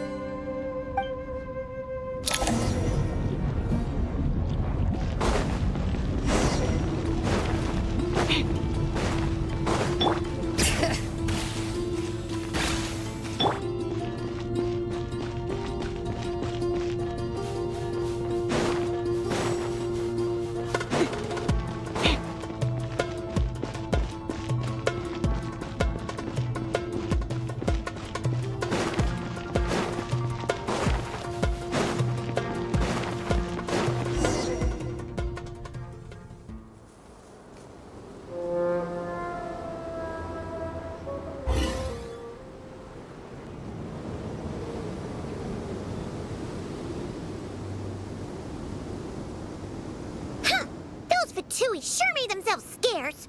It's like they were never here. The Fatui? They came to the desert again? Yep. No idea what they're planning this time. They were being very coy about it. How have you been, Jet? Well, since we last met, I've started my own band of mercs. We've actually made quite a name for ourselves. Oh, yeah. On a slightly different note, I have some good news. I finally took care of Masira. Not much to write home about. It was just another day. Found his hideout. Dragged him out of his cozy little bed. He tried to talk me into seeing his point of view, as usual. But I'm way past that by now. There was nothing he could say to save his life. What about you guys? Bet you'd forgotten all about me and Ben, huh? Of course not! We're super duper best friends! Wow. Sounds like I should make time to visit some other nations too. Anyway, what brings you to Gurabat? Oh, right. Paimon almost forgot. We're here to look for Lilupar. Oh, that bottle? Yeah! We need her power to calm the Jinn and stop the sandstorms. Here's hoping we actually manage to find her, after all the trouble we've been through. Surely, with everything's been going on in Gurabat, she must have woken up, right? Only one way to find out.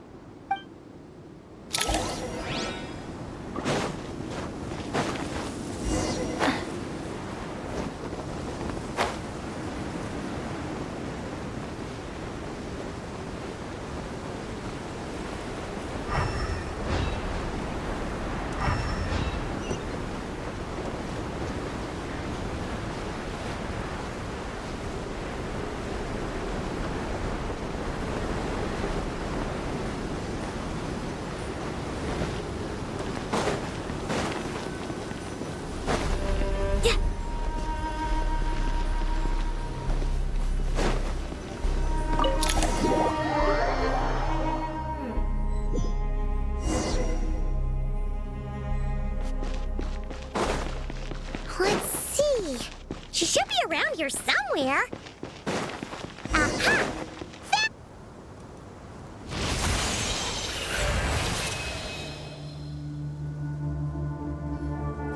Lilupar! What a long dream that was.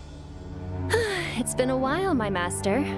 Oh, and you're here too, little wildcat. The four of us back together again. Imagine that. In truth, it was at first. I was none too pleased when those miscreants barged in. But it did give me the chance to reunite with you, dear master, so I shall overlook their folly. After we last parted ways, I merged with the land beneath Gurabad to suppress the dark calamities stirring in the depths. It rekindled the flame of vengeance within the Jinn, depriving Gurabad of any hope of peace.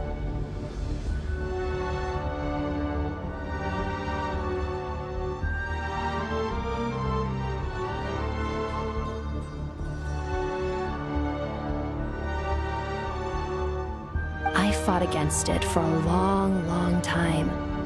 Until one day, I sensed a change in a foreign land to the west. Suddenly, the pitch-black abyss fell silent.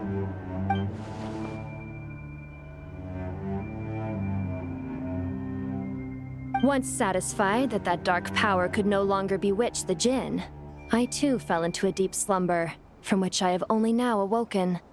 Why have you returned to Gurabad, my master? And why is my sand-swept homeland in disarray once more? Well, basically, Sumeru's in danger and a lot of our friends are affected. Some bad guys messed around with Irminsul and now they've released the Jinn in here. We managed to chase off the culprits, but we have no idea how to seal this place back up and stop the sandstorms. Child's play. I shall quell the Jinn and scatter the storms. Thank you, Lilupar. No need to thank me, my master. I have granted many wishes in my time, and this was the most trivial of them all.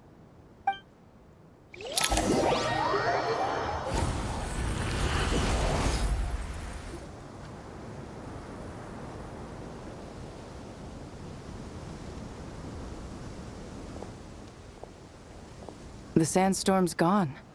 The sun shines bright again. When I said that we'd meet again under a lovelier sun, this was exactly how I imagined it. Yay! Although, honestly, Paimon would love to hang out with you more, even if the weather sucked. Well, there shouldn't be any more Jinn breaking out, right? Are we okay to head back? Sounds good. You can introduce us to your other friends. Another adventure begins. Lovely.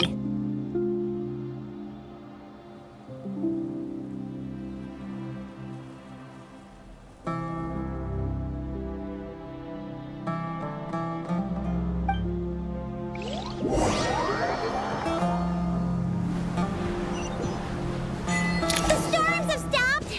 We should be able to get to the Temple of Silence without any problems now. Time to regroup!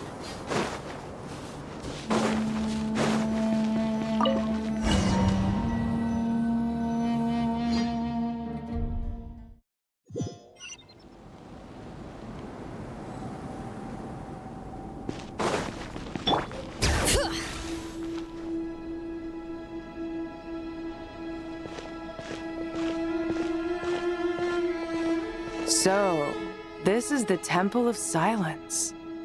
I've heard the Nagarjanites mention it in passing, but I never imagined it would be this big. It's colossal. I thought the temple moved to the rainforest ages ago. When did they scamper back into the desert? I don't know. This plan sounds a little too risky for my liking. Even in King Deshret's day, this was experimental technology. We have no idea what could happen if we activate it. Well, unless you know of another viable alternative for the Akasha terminal, I'm afraid this is our only option. The plan is sound, and the risks are manageable. However, if we are to proceed, we must act quickly. The scale of this project is enormous. Even with Kave, Faruzan, and every other scholar of mechanics working on it full-time, the proposed modifications won't happen overnight.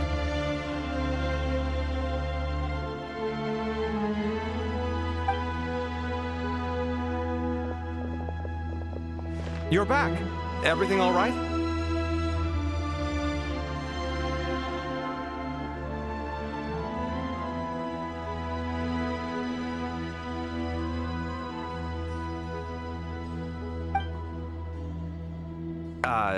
And who are they?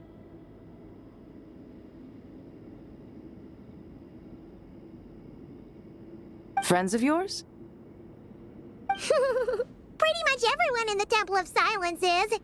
This guy's Kave, and the one next to him is Alhaitham. Hello, I'm Jet, and this is Lilupar. Oh, a famous name from the history books. Pleased to meet you. A friend of a friend is a friend of mine, as they say. Who's they? Huh? Do people not say that? Not in the desert. Friends you can trust, but friends of friends? Gotta keep an eye on them. Still, I do trust the Traveler's judgment. I'm sure you're good people. The sandstorms have calmed down. I take it the Gurabod problem is resolved? What did you find? And after getting all smarmy with us, he trapped us there. Luckily, Jet used the mechanism outside to free us, and then we got Lilupar to put a stop to the chaos. Wow. Thanks for being there to help them. So, this mystery man openly admitted that he was merely a Harbinger subordinate. Yeah? Is there something weird about that?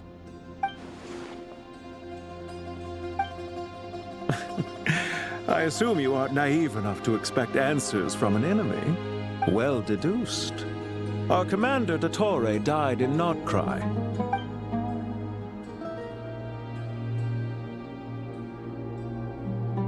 Are you wondering about his true identity? Or do you think there's a big conspiracy behind all this? I wouldn't go as far as to call it a conspiracy. Just the simple fact that having someone to shift the blame on tends to prove useful should trouble come knocking later. The most important thing for now is to solve the immediate problem. Perhaps that man knew you wouldn't have the resources to investigate his background and so didn't put much effort into disguising himself. This is all getting a little cryptic for me. I'll let you guys talk while I take a walk with Lilupar.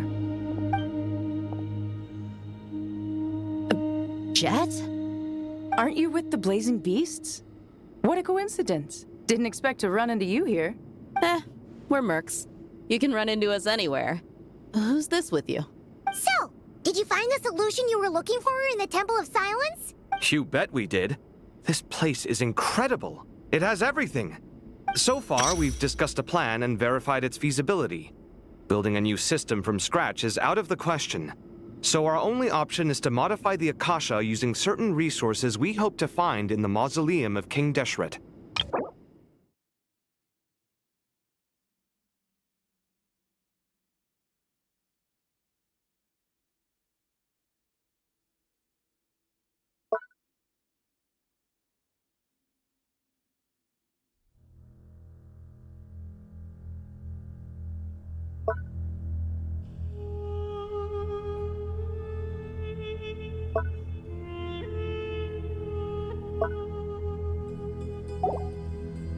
According to certain sources in the Temple of Silence, there is a core device in King Deshret's mausoleum known as Aru.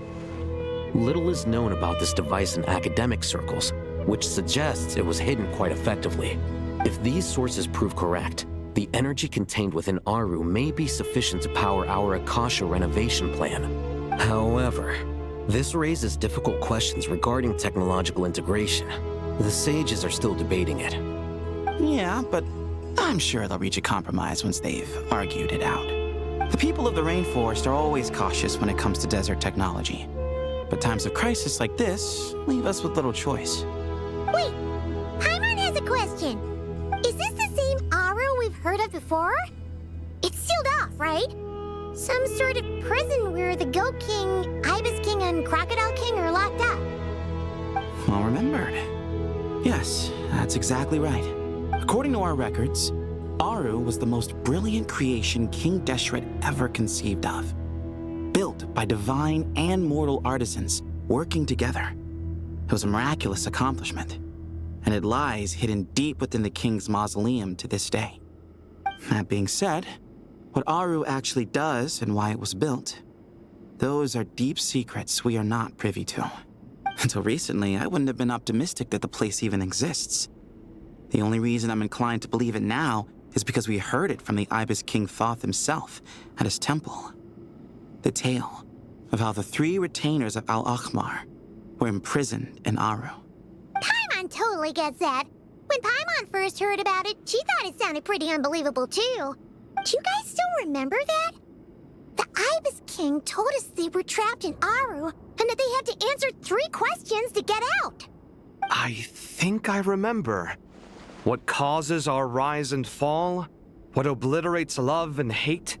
And what determines truth and falsehood? Those were the 3 questions, right? Yeah.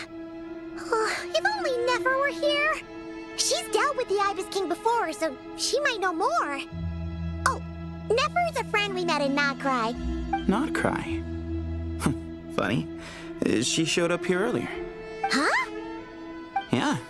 Had another lady with her, too. Both said they knew you.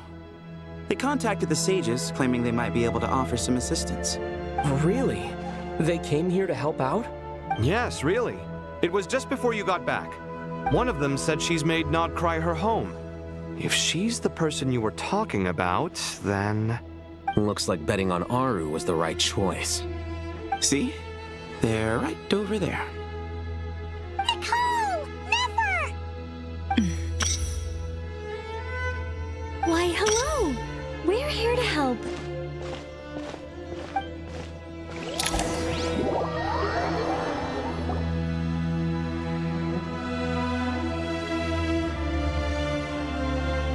It's a good thing we left early. We almost got locked out. Locked out? What do you mean? Oh, you haven't heard? An invisible barrier has appeared around Sumeru's borders, cutting off all travel in and out. No one can leave and no one can enter. Sumeru has become a lonely island. Are the Fatui behind this too? Actually, no. This has nothing to do with them. I suspect it's a defense mechanism within Irminsul itself. Irminsul is the source of Tevat's ley lines, after all, and Sumeru is the nation closest to it. I imagine this function was put in place to seal the entire region off in the event of serious damage, preventing the disaster from spreading to the rest of Tevat. It may have been implemented long ago. But doesn't that mean that the people here won't be able to escape to other nations if the anomaly keeps spreading? Currently, that does appear to be the case, which is precisely why I am here. This is a critical moment for the world, and Sumeru is the eye of the storm. Paimon's surprised you managed to convince her to come back to Sumeru. Indeed. Even for someone of my wisdom and eloquence, this tested my skills to the limit. And why should it concern me that Sumeru's in trouble? Surely you don't think I still have feelings for that place? Judging by your tone, I suppose you don't. Sounds like you don't know much about my past. And here I thought you knew everything. All I know is that the Ibis King is the source of your power. He was quite a prominent moon envoy once upon a time, so I do know a thing or two about him. As for your past, I have ways to learn the full story if I wish to. But everyone has secrets they'd rather keep to themselves, wouldn't you say? I'm glad you see it that way, Miss Nicole. I've chosen to call Nod Cry home, which is why I did my part in its hour of need. That doesn't mean world savings become a habit with me. I have no particular desire to play hero in Sumeru, thank you. I understand. Human emotions do not appear and disappear without cause. There is always a reason to be found behind both salvation and destruction. Still, if time has taught me anything, it's that human emotions are often complex and in conflict. That's why people change their minds about things all the time. But that's where we angels come in. Our duty, ultimately, is to guide people towards their deepest, truest desires and help bring them to fruition. So I wish to hear about your past, because I do not believe you are motivated by hatred alone. And if we still arrive at different conclusions in the end, that's okay. I refuse. Wait, what? But I set the atmosphere and everything. Isn't this supposed to be the moment when we finally open up to one another? Is it? Maybe I'm not so good at reading the atmosphere. You're right, Nicole. There's more to me than just hatred. Had it consumed me, I'd be left stuck in the past forever, never living in the present. But I don't think that your guidance can change my mind. The all-consuming sands, the bloodshed, both deserved and undeserved. Those old emotions cling to me like a shadow. Do you wish to shake them off? No. I hope to remember them forever. Those emotions and memories shaped me into the person I am today. They'll always be a part of me. In that case, would you like to hear my perspective, at least? Sure. It's not every day you get to hear an angel's opinion. A long, long time ago, when the angels still walked freely upon the earth, I found life tedious. Monotonous work, lukewarm relationships. Things weren't nearly as interesting as they are now. And yet, since the angels' demise, I have found myself missing those days on more than one occasion. Human emotions are often attached to a person, a place, or an object. When those things are gone, the memories quickly fade, and the emotions slip away along with them. If Sumeru were destroyed, both rainforest and desert would be no more. With the object of your hatred wiped from existence, it would not take long for the memories buried deep in your heart to slowly fade. Both love and hate are intense emotions, but they are nothing compared to the void left behind when they disappear. Most sophisticated, Miss Nicole. But anyone focused on the future could only ever applaud the destruction of the things they hate. Still, I'm a special case. Someone once told me that human memory is more selective than a Mora-hungry merchant choosing between customers. We all need a reality check once in a while, so we don't forget the truth. As much as I dislike Sumeru, this is no way for it to perish. All right, you win. I'll help you out a little, but I won't work for free. How much will you need? You're not gonna milk this for all it's worth, are you? What do you think? I'll be upfront with you. I don't have much more on me. If that's what you need, I could borrow some from Alice. Or perhaps I could pay in sculptures. The ones I carve are actually worth quite a lot. Just cover my travel expenses. Huh? Is that all? That's all. Given all the people I owe favors to, I can just about justify a trip to Sumeru. Yehoda! Here, boss! What do you need? I'm going back to Sumeru for a while. While I'm away, you'll be in charge of the curatorium. Me? I'm in charge? Whoa! Don't worry, boss. You can count on me! And that was how the ingenious Angel Nicole brought you the perfect person for the job in your hour of need. Hip hip hooray! That was far more detailed than necessary. Not lacking in embellishment either. I never thought I'd return. Especially not the desert. But life doesn't always go as planned, I suppose. What's Candace up to? I don't think I've seen her yet. She is still taking care of things in our village. Should be joining us before too long.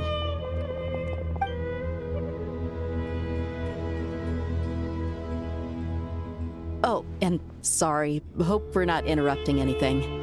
We have some good news, though.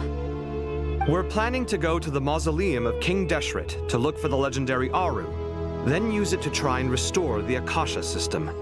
According to records in the Temple of Silence, the mausoleum houses something called Aru's Chute, which can be used to establish connection with Aru. We still have some time before we leave, so there's no rush. By the way, who are these two new faces? Just call me Nefer. I'm based in Nodcry. Did I hear you mention Aru? Correct. Well, I happen to have a connection with one of the 3 retainers imprisoned inside, the Ibis King. I'm here to get things done, so if you don't mind, I think I should come with you. That sounds perfect. Miss Nefer, are you from the desert by any chance? Why do you ask? I don't know. There's a familiar air about you. Plus, you mentioned Candace. Sorry, I don't mean to pry. It was just a random thought. I'm Dia, an eremite mercenary. My work usually keeps me out in the desert. I'm on good terms with Dory, and she's mentioned you all before. It's nice to finally put faces to the names.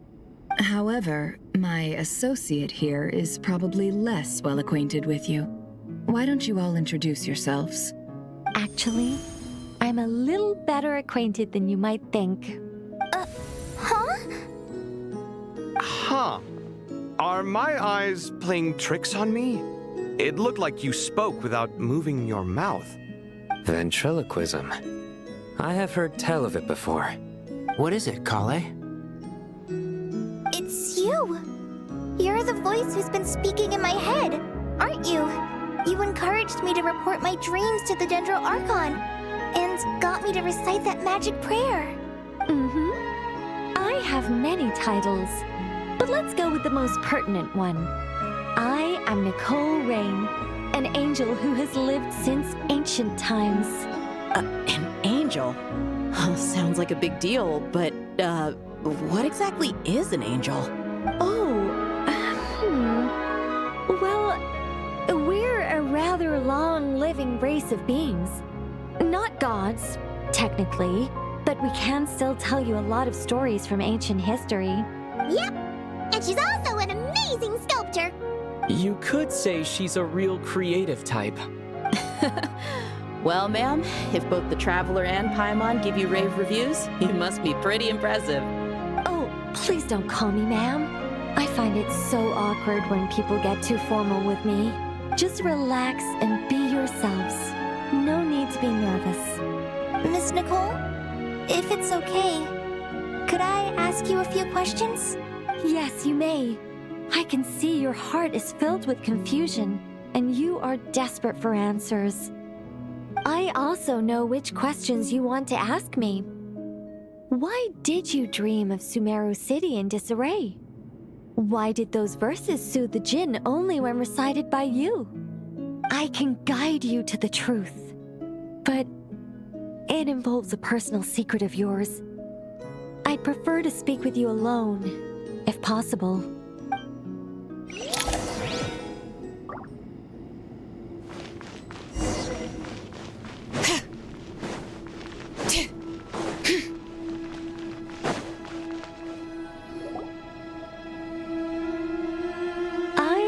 We were going to speak alone. This is a lot more people than I was expecting. What's wrong with it? Even the doctors at Dar al-Shifa allow patients to be accompanied by family members. Well, if Kale doesn't mind her secret being revealed, I have no problem with it. Thanks for being so considerate, Miss Nicole. I don't know what secret you mean, but whatever it is, there's no need for me to hide it from my closest friends. Closest friends? It's so nice to hear that. All right. In that case, I'll get right to it. Kale, are you aware that there are god remains inside your body? I am. When I was young, I got sick with Elazar. Nothing could cure it. The Fatui convinced my mom and dad that they could help, and I was sent to an unfamiliar place. There were a lot of other kids just like me there. This creepy guy injected us with some strange medicine, which I heard contained god remains. I can still remember the pain like it was yesterday. But thanks to the friends who've stuck by me all this time, I've gradually been able to overcome those memories. Anyway, so you're saying that what happened to me has something to do with the god remains they injected me with? Yes. Those were the remains of Nabu Malikata, the goddess of flowers. What? Huh. Fascinating. You don't seem surprised like the rest of us. Why? The possibility crossed my mind when Kale recited the Goddess of Flowers song and calmed the Jinn.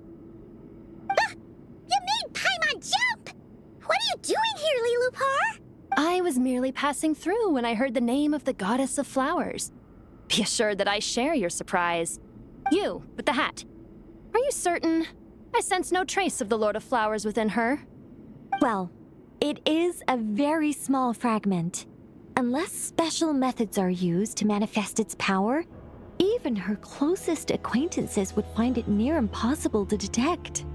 After the goddess passed away, her remains were scattered across the desert. King Deshret gathered all the pieces he could find and buried them in the eternal oasis. But some fragments remained unaccounted for. Eventually, the Fatui must have found a way to track some of them down. Presumably for use in some experiment. It's not an uncommon occurrence. You're more shaken than I thought. In one sense, you've been extraordinarily lucky. So many people who yearn for this kind of power never attain it, yet you have coexisted with her all this time without even realizing it. I don't know what to say. I'm glad that I could help everyone with this power, really. But knowing that a fragment of the Goddess of Flowers is inside my body is... it's a strange feeling. Well, people value their autonomy very highly. Even a well-intentioned intruder can shake one's sense of self. I understand how you feel, Kale. But once you get used to it, you'll find it's nothing to be concerned about. Huh. I guess you, of all people, have a good reason to speak on this. 2 good reasons, in fact. Incidentally, 3 is the maximum number of Hermanubis' Ba fragments that I could bear. Let me guess. Because 2's company, but 3's a crowd? Thanks for helping to explain the joke, Tainari. Not my intention. Goddess preserve me. I should take my leave. This boy in his wolf's head hat speaks much too differently from the Hermanubis I remember. Kale, all I'm trying to say is, no matter how many Hermanubis fragments there are within me, you wouldn't think of me as Hermanubis. In the same way, you are simply you. Yeah, I know what you mean. So about that dream I had, was it a warning from the Goddess of Flowers? Yes. Just like me, she was an angel created by the primordial humans, born with the instinct to guide living beings. Though her body and soul have perished, her essence retains its natural instincts. Even her smallest remaining fragments would do their utmost to send you that warning. The Mother of Dreams? Lord of Flowers and Oases? She must have had a premonition. That is why she gave that dream to you. We won't let her efforts go to waste. But I still don't understand. Why me? Yes.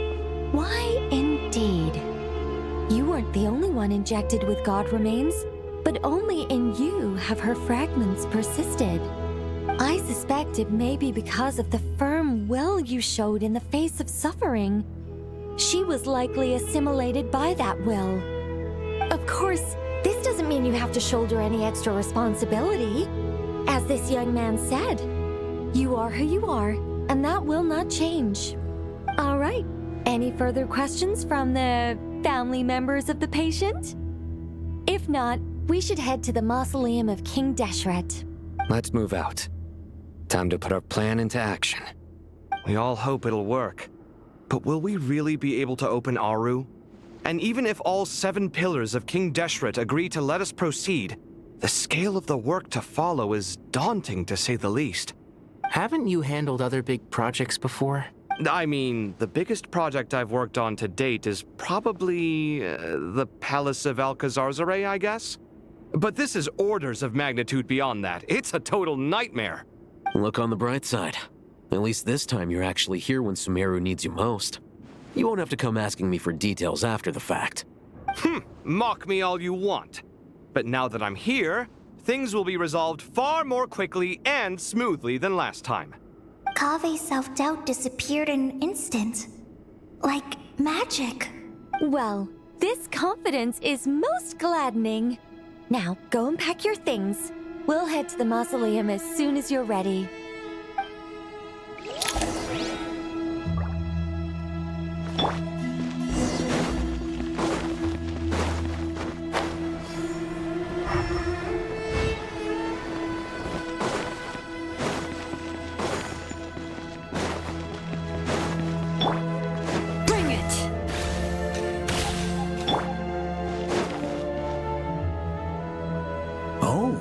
Miss Nicole, I heard you're a very talented sculptor. Is that true? Oh, I don't know. I wouldn't want to blow my own trumpet. Honestly, even though Kasharawar is best known for its focus on mechanics, plenty of Kasharawar scholars are quite serious about sculpting as a hobby. So if they rate your work, that's enough for us. We just have to take a look. Who's we? Myself and a few other scholars. Kashif, Daneshvar, come take a look. Oh, well, if you insist, I suppose there's no harm in showing you.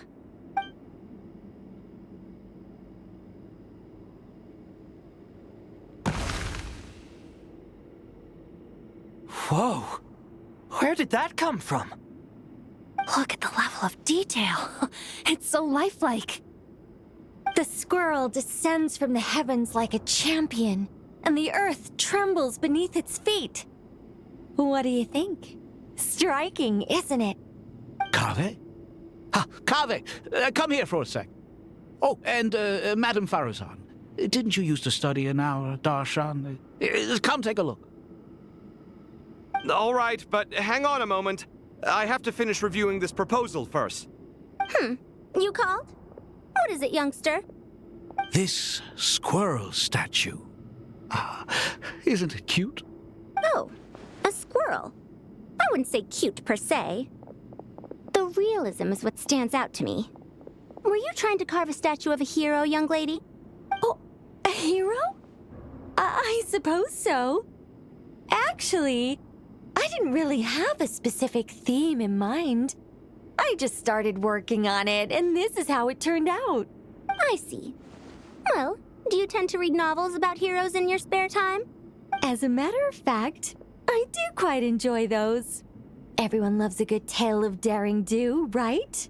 Then perhaps this statue represents the heroic tale you long to see deep down inside. Also on the subject of heroism, I feel that if the subject posed with a finger raised towards the heavens, it would lend a greater gravitas to the overall image. I'm sure some would call it cliché or old-fashioned, but not me. I think it would be a perfect fit. It has a certain classical beauty about it. Kaveh! Kaveh! Sorry, Madame Faruzan, I'm a little busy right now. Don't wait up for me. What a pity. That young man has excellent aesthetic tastes. I was hoping to ask him for his opinion. What a genius idea! Why didn't I think of that? Classical beauty is a great direction to explore. That's it. Once I get back, I'm going to sculpt a heroic squirrel pointing its finger towards the sky. Precisely. A declaration of victory. You understand my vision. Then place the two statues face to face. Yes! That's exactly what I was thinking. It'll be a masterpiece. Miss... I'm sorry. I didn't catch your name. Just call me Nicole. Madame Faruzan? Was it? What? No. That wouldn't be right. Why ever not? Madam is a state of mind cultivated from within. Anyone may call me Madam if they so desire. My dear Miss Nicole, once we make it through these trying times, should we have the pleasure of meeting again, I shall look forward to seeing your new work. In this day of age, it's rare to find people with an appreciation for classical aesthetics. Meeting you was truly a pleasant surprise. Honestly, I feel the same way. It's been a long time since I met anyone interested in this style of statue. Clearly, they don't call you Madam for nothing.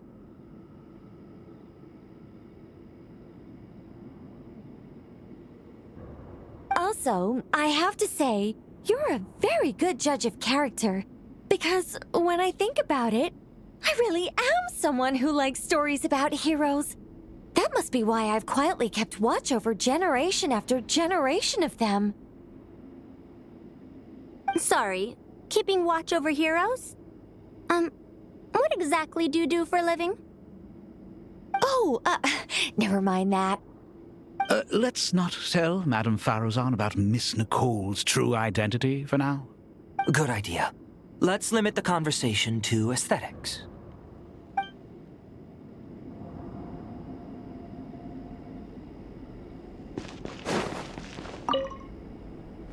What's wrong? You look a little depressed. Kale got a fragment of the Goddess of Flowers, and all I got was one of the 7 pillars who served under King Deshret. I lost out, didn't I? That's what you're upset about? You're such a child.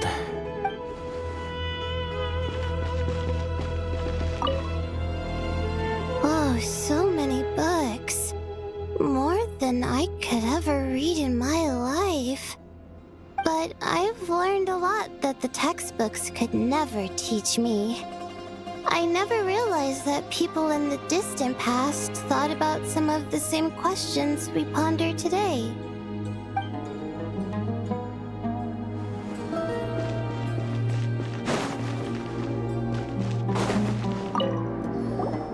Paimon! Thanks again for your notes. I'm done copying them, so here you go. You're welcome! Just let Paimon know if you ever need help again.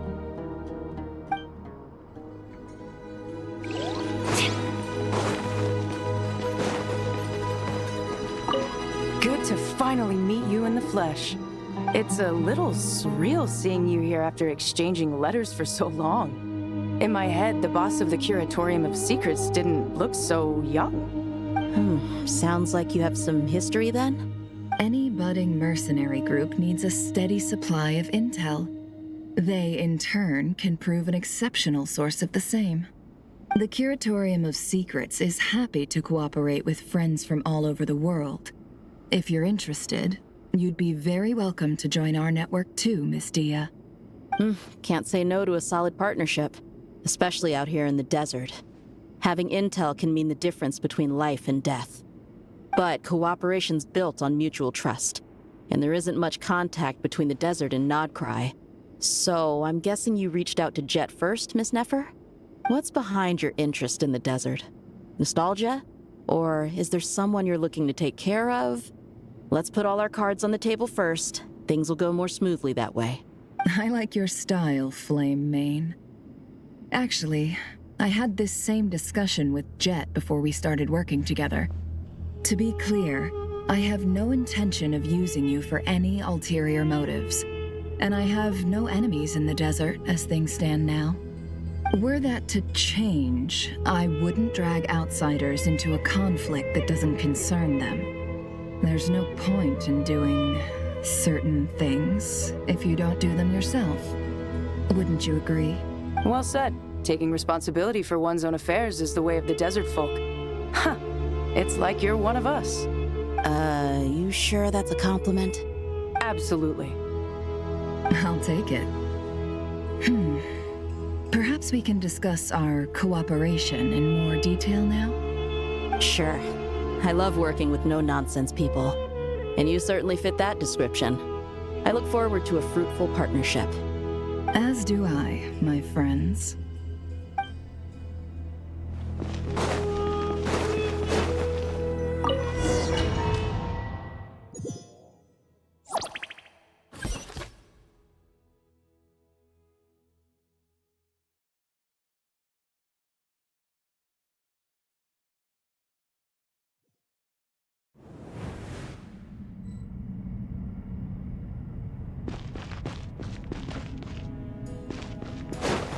I hope everyone's ready.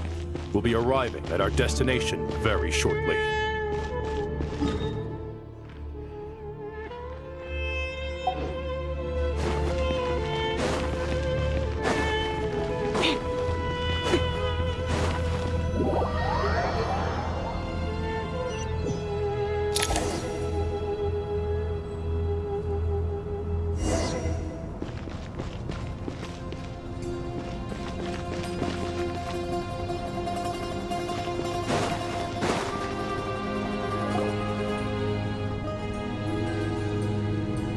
Why, we've not seen so many visitors ever, really. What is this place now, a tourist attraction? Ah, closer inspection reveals many familiar faces. To what do we dusty old fellows owe the honor? Surely you're not just here to chat. You surmise correctly. We are here to carry out a rather enormous project. Ho ho, enormous, you say? How large, then? Larger than the gaping void in our lives? Why, you've even put a smile on Goatee and Crocco's faces. All this activity is making for quite the special day.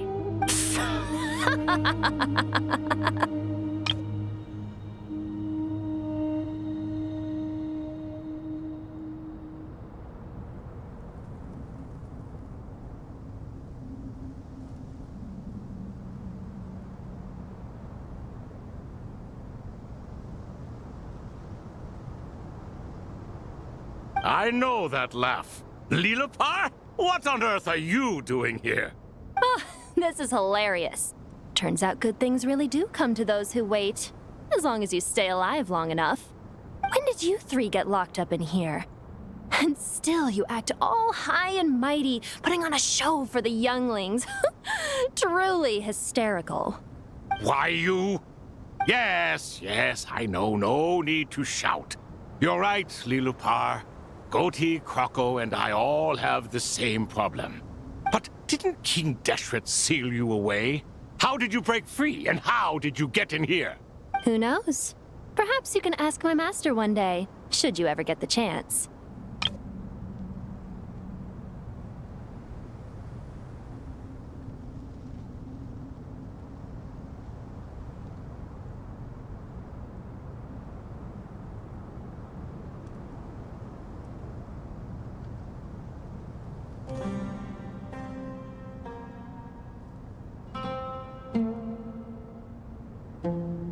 Behold, the executioners of old.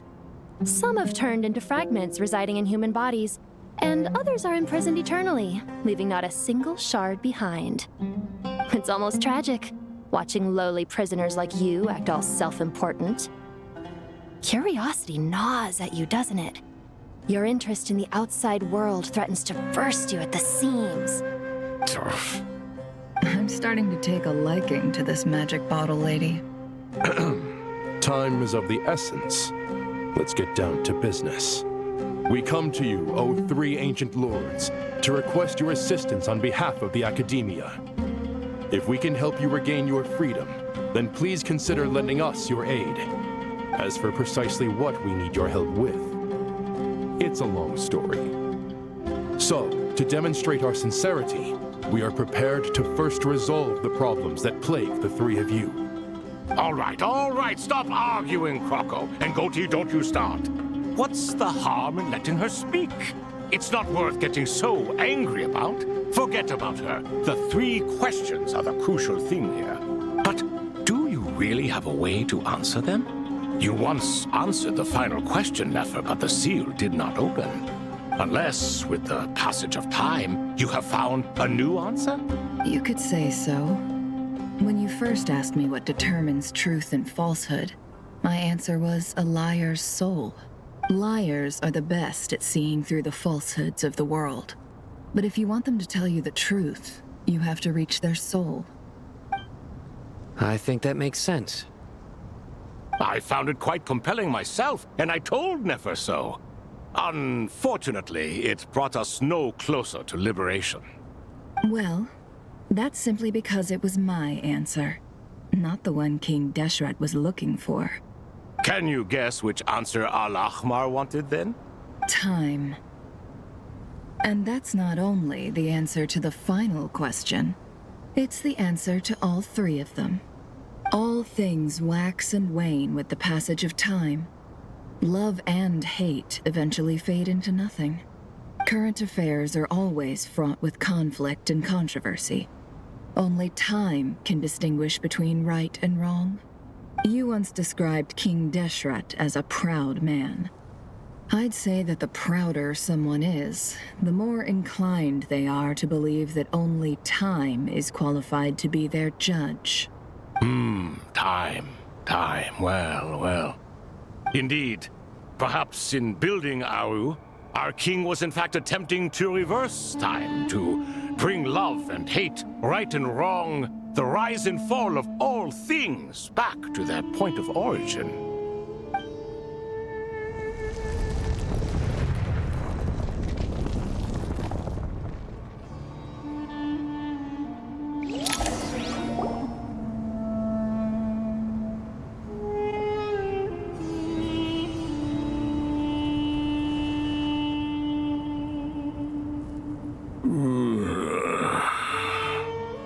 This is the most eventful day I have experienced in a long, long time. You have my sincere gratitude. Are those 3 of the 7 pillars? Turns out the statues were quite faithful to the source. You 3 seem to be in good spirits. Prison can help a person grow and learn to cherish what they have. Nevertheless, after everything you've done for me, I sincerely hope you never have to experience it for yourself. Hello, Nefer. It's good to see you, Thoth, the Ibis King. Nice. Definitely puts my mind at ease, seeing you 2 getting along so well. Should we maybe introduce ourselves, or... Sure. I'm Sethos, the current leader of the Temple of Silence. This is General Mahamatra Sino. And this is the former Spantamat sage, Cyrus. But I'm guessing none of that means a whole lot to you. Everything is equally new to us, in truth. We've been gone from this mortal world for longer than you can imagine. Let's hold off on the introductions for now. We can always ask Nefer about you later. It'll give me something to talk about with my chosen disciple. You're like a helpless parrot. Gods and people of yore are not necessarily welcome in today's world. Self-awareness is one of my finest qualities. I thought I ought to share its fruits with you 2. Is that so? Well, I think we'll take it in stride, just as we did with the 3 questions. Let's not forget, it was my persistence that won you both your freedom. Fair point. I have to applaud your persistence. And I must praise you for your wisdom. Now, state your wishes, young ones. I'm sorry? Why, your tremendous accomplishments deserve a reward, do they not? You must let us do something for you in return. General Mahamatra, what do you think? I won't beat around the bush. Sumeru is facing a crisis the likes of which have never been seen before, and we need your help. Every calamity throughout the ages has been connected to us in one way or another, whether we were its cause or consequence. Whatever is wrong with Irminsul, it severely affected the Dendro Archon. She fell into a coma and is currently receiving treatment from the Dendro Dragon. The Dendro Dragon? I'm sorry, the Dendro Dragon is helping to heal the Dendro Archon? Not a pep, surely. Not vicious, cruel a pep who possesses no virtues aside from her basic instincts. Ah, good heavens. Oh, I shudder to think what could have caused Lesser Lord Kusanali to suffer such a plight. Still, why would the Dendro Dragon lend you her aid? She has always held nothing but contempt for the Archons. I suppose she and Kusanali must have some history. You can help us make history, too. A smooth talker. Well said, lad. Currently, no one can connect to Irminsul. We hope that by opening up Aru and making some modifications to it, we can use its technology to our advantage. Unfortunately, Aru is an imperfect creation. King Deshret never managed to realize his full vision before his death. Much remains to be done if it is to be pitted against Irminsul itself. Besides, I hear your reasons, but to give Aru up over such would be... The archaeological records clearly indicate that although Aru's construction took a long time, it was not beyond human means to achieve. Modern technology should solve the efficiency issues. We have no choice but to go all in on this.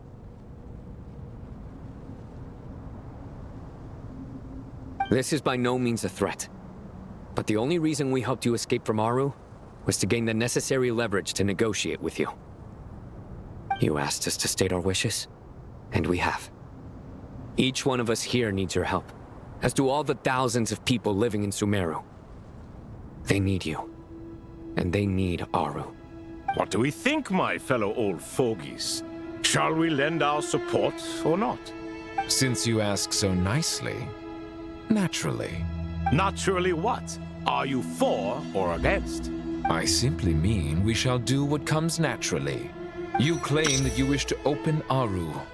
Know you then that the golden slumber created by King Deshret is preserved within?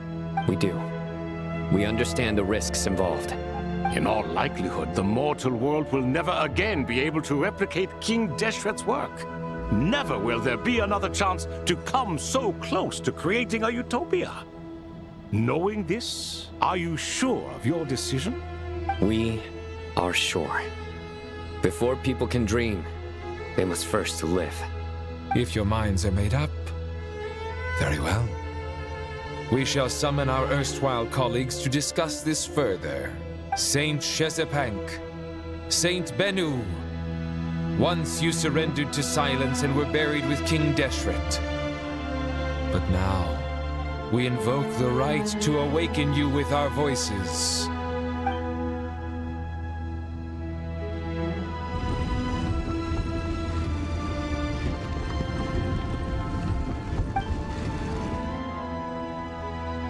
Saint Bennu, responding to your call. 3 kings detected. Initiating autonomous will. Saint Shezepank, responding to your call. 3 kings detected. Initiating autonomous will. Ah, Lord Herreshoff. What a long time it has been. I trust you are keeping well. Then your trust in my well-being has long outlived your physical body. You have always opened with that same phrase, in life, death, and now even beyond. Al-Akhmar is long gone. What is the reason for this meeting? You're awake? Good.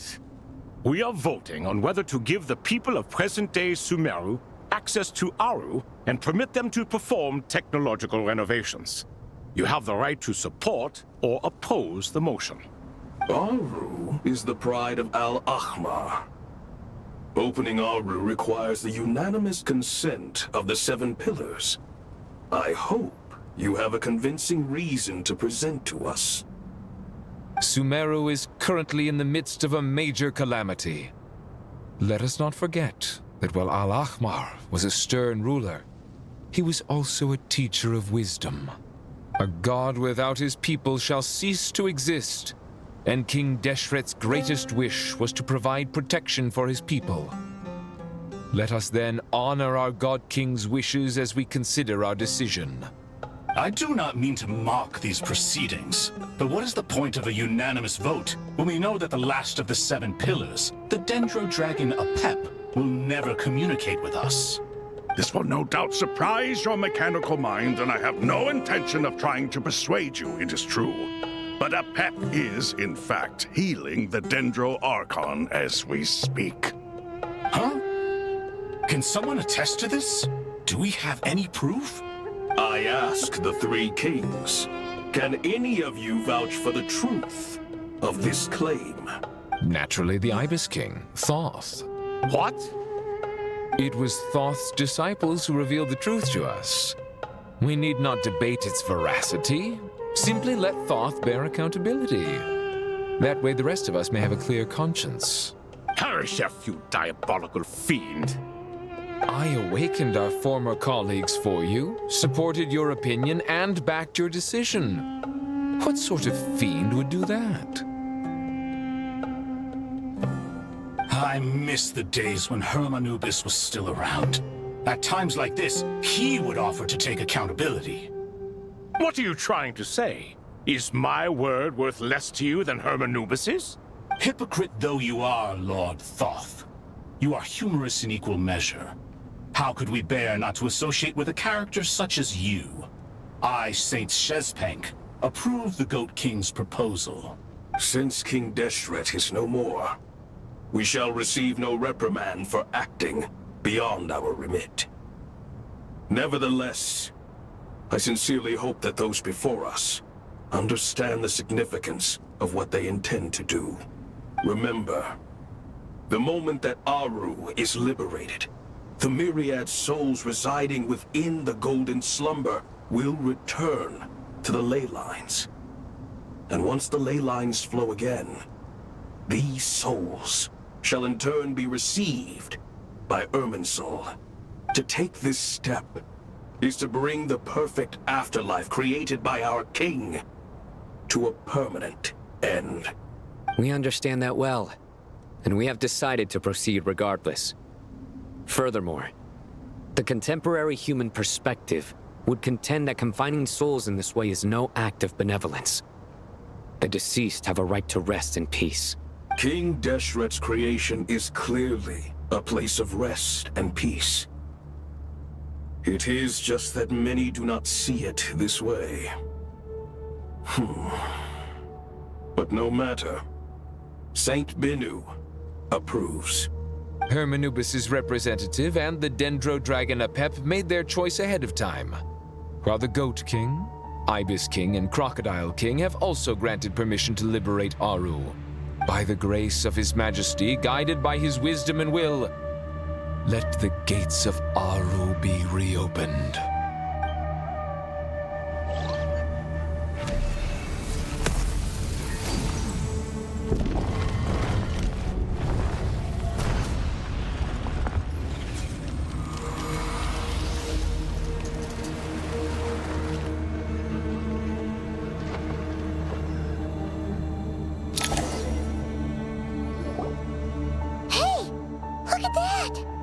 What's this? Are we under attack?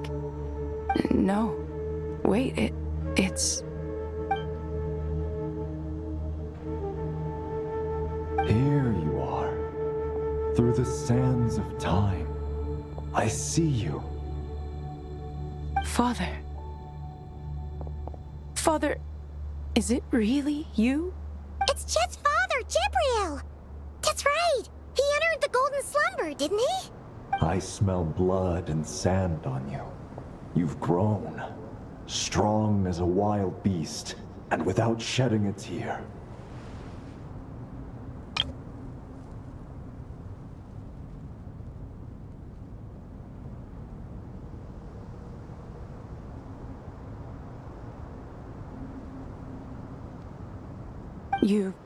You have to leave, don't you?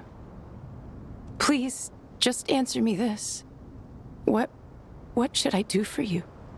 This meeting is a blessing from the gods. My soul, once imprisoned along with that of Semail, is finally free. I am truly grateful for the chance to see you again. That the dead should meet the living is itself a miracle. One brief, precious moment is enough.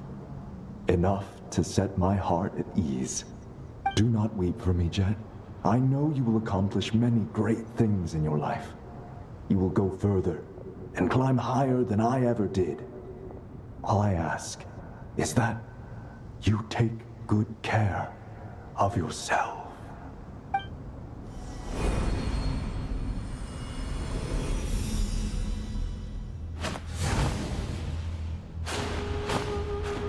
Father! Father! Father. Hey, Jet. Do you want something to eat?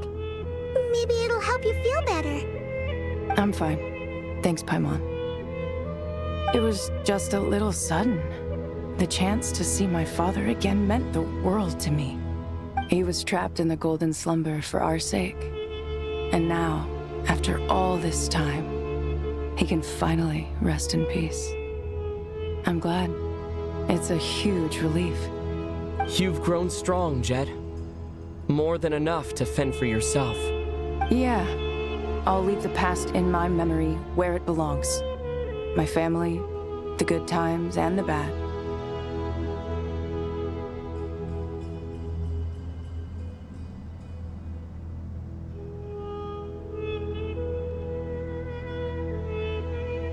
Goodbye, Father.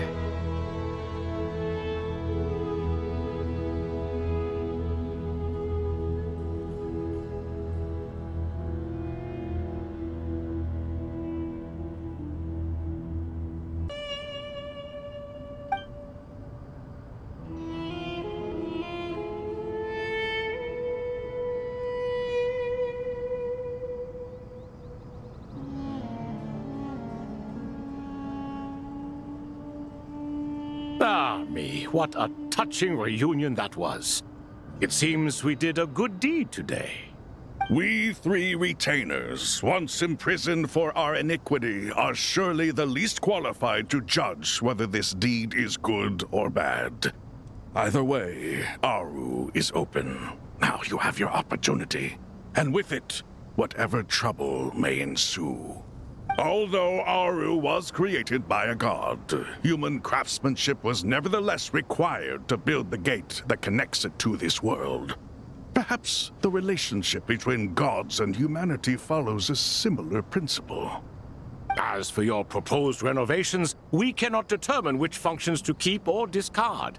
Proceed as you see fit, but please entrust the task to your most accomplished scholars, or Bennu will be most displeased.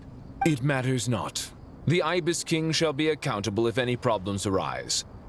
Ibis, you chose to take on disciples, and so it follows that you must accept the risks of associating with humans. If I'd known you'd be like this, I would have locked all of you away in Aru, never to leave again for all eternity. All of us? What does this have to do with me? Vilify me no further. Scholars, since you have liberated Aru, allow me to present you with a gift. Using Aru's power, we shall install a defense mechanism at our king's mausoleum. You must be guarded even against Irminsul itself. This shall afford you some convenience. Unseen and unheard. From this moment forth, none may by sight or hearing perceive anything said or done within the mausoleum. Amazing.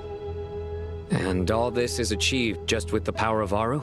With technology from the heavens, the possibilities are endless. Just because King Deshret did not use it for this purpose does not mean that it cannot be done. So, marvel away. This is the reward you have earned. All right. Well, that resolves the issue of confidentiality. What about the technical side? Do we have the manpower? Why, yes. I've already contacted them. They'll be here soon.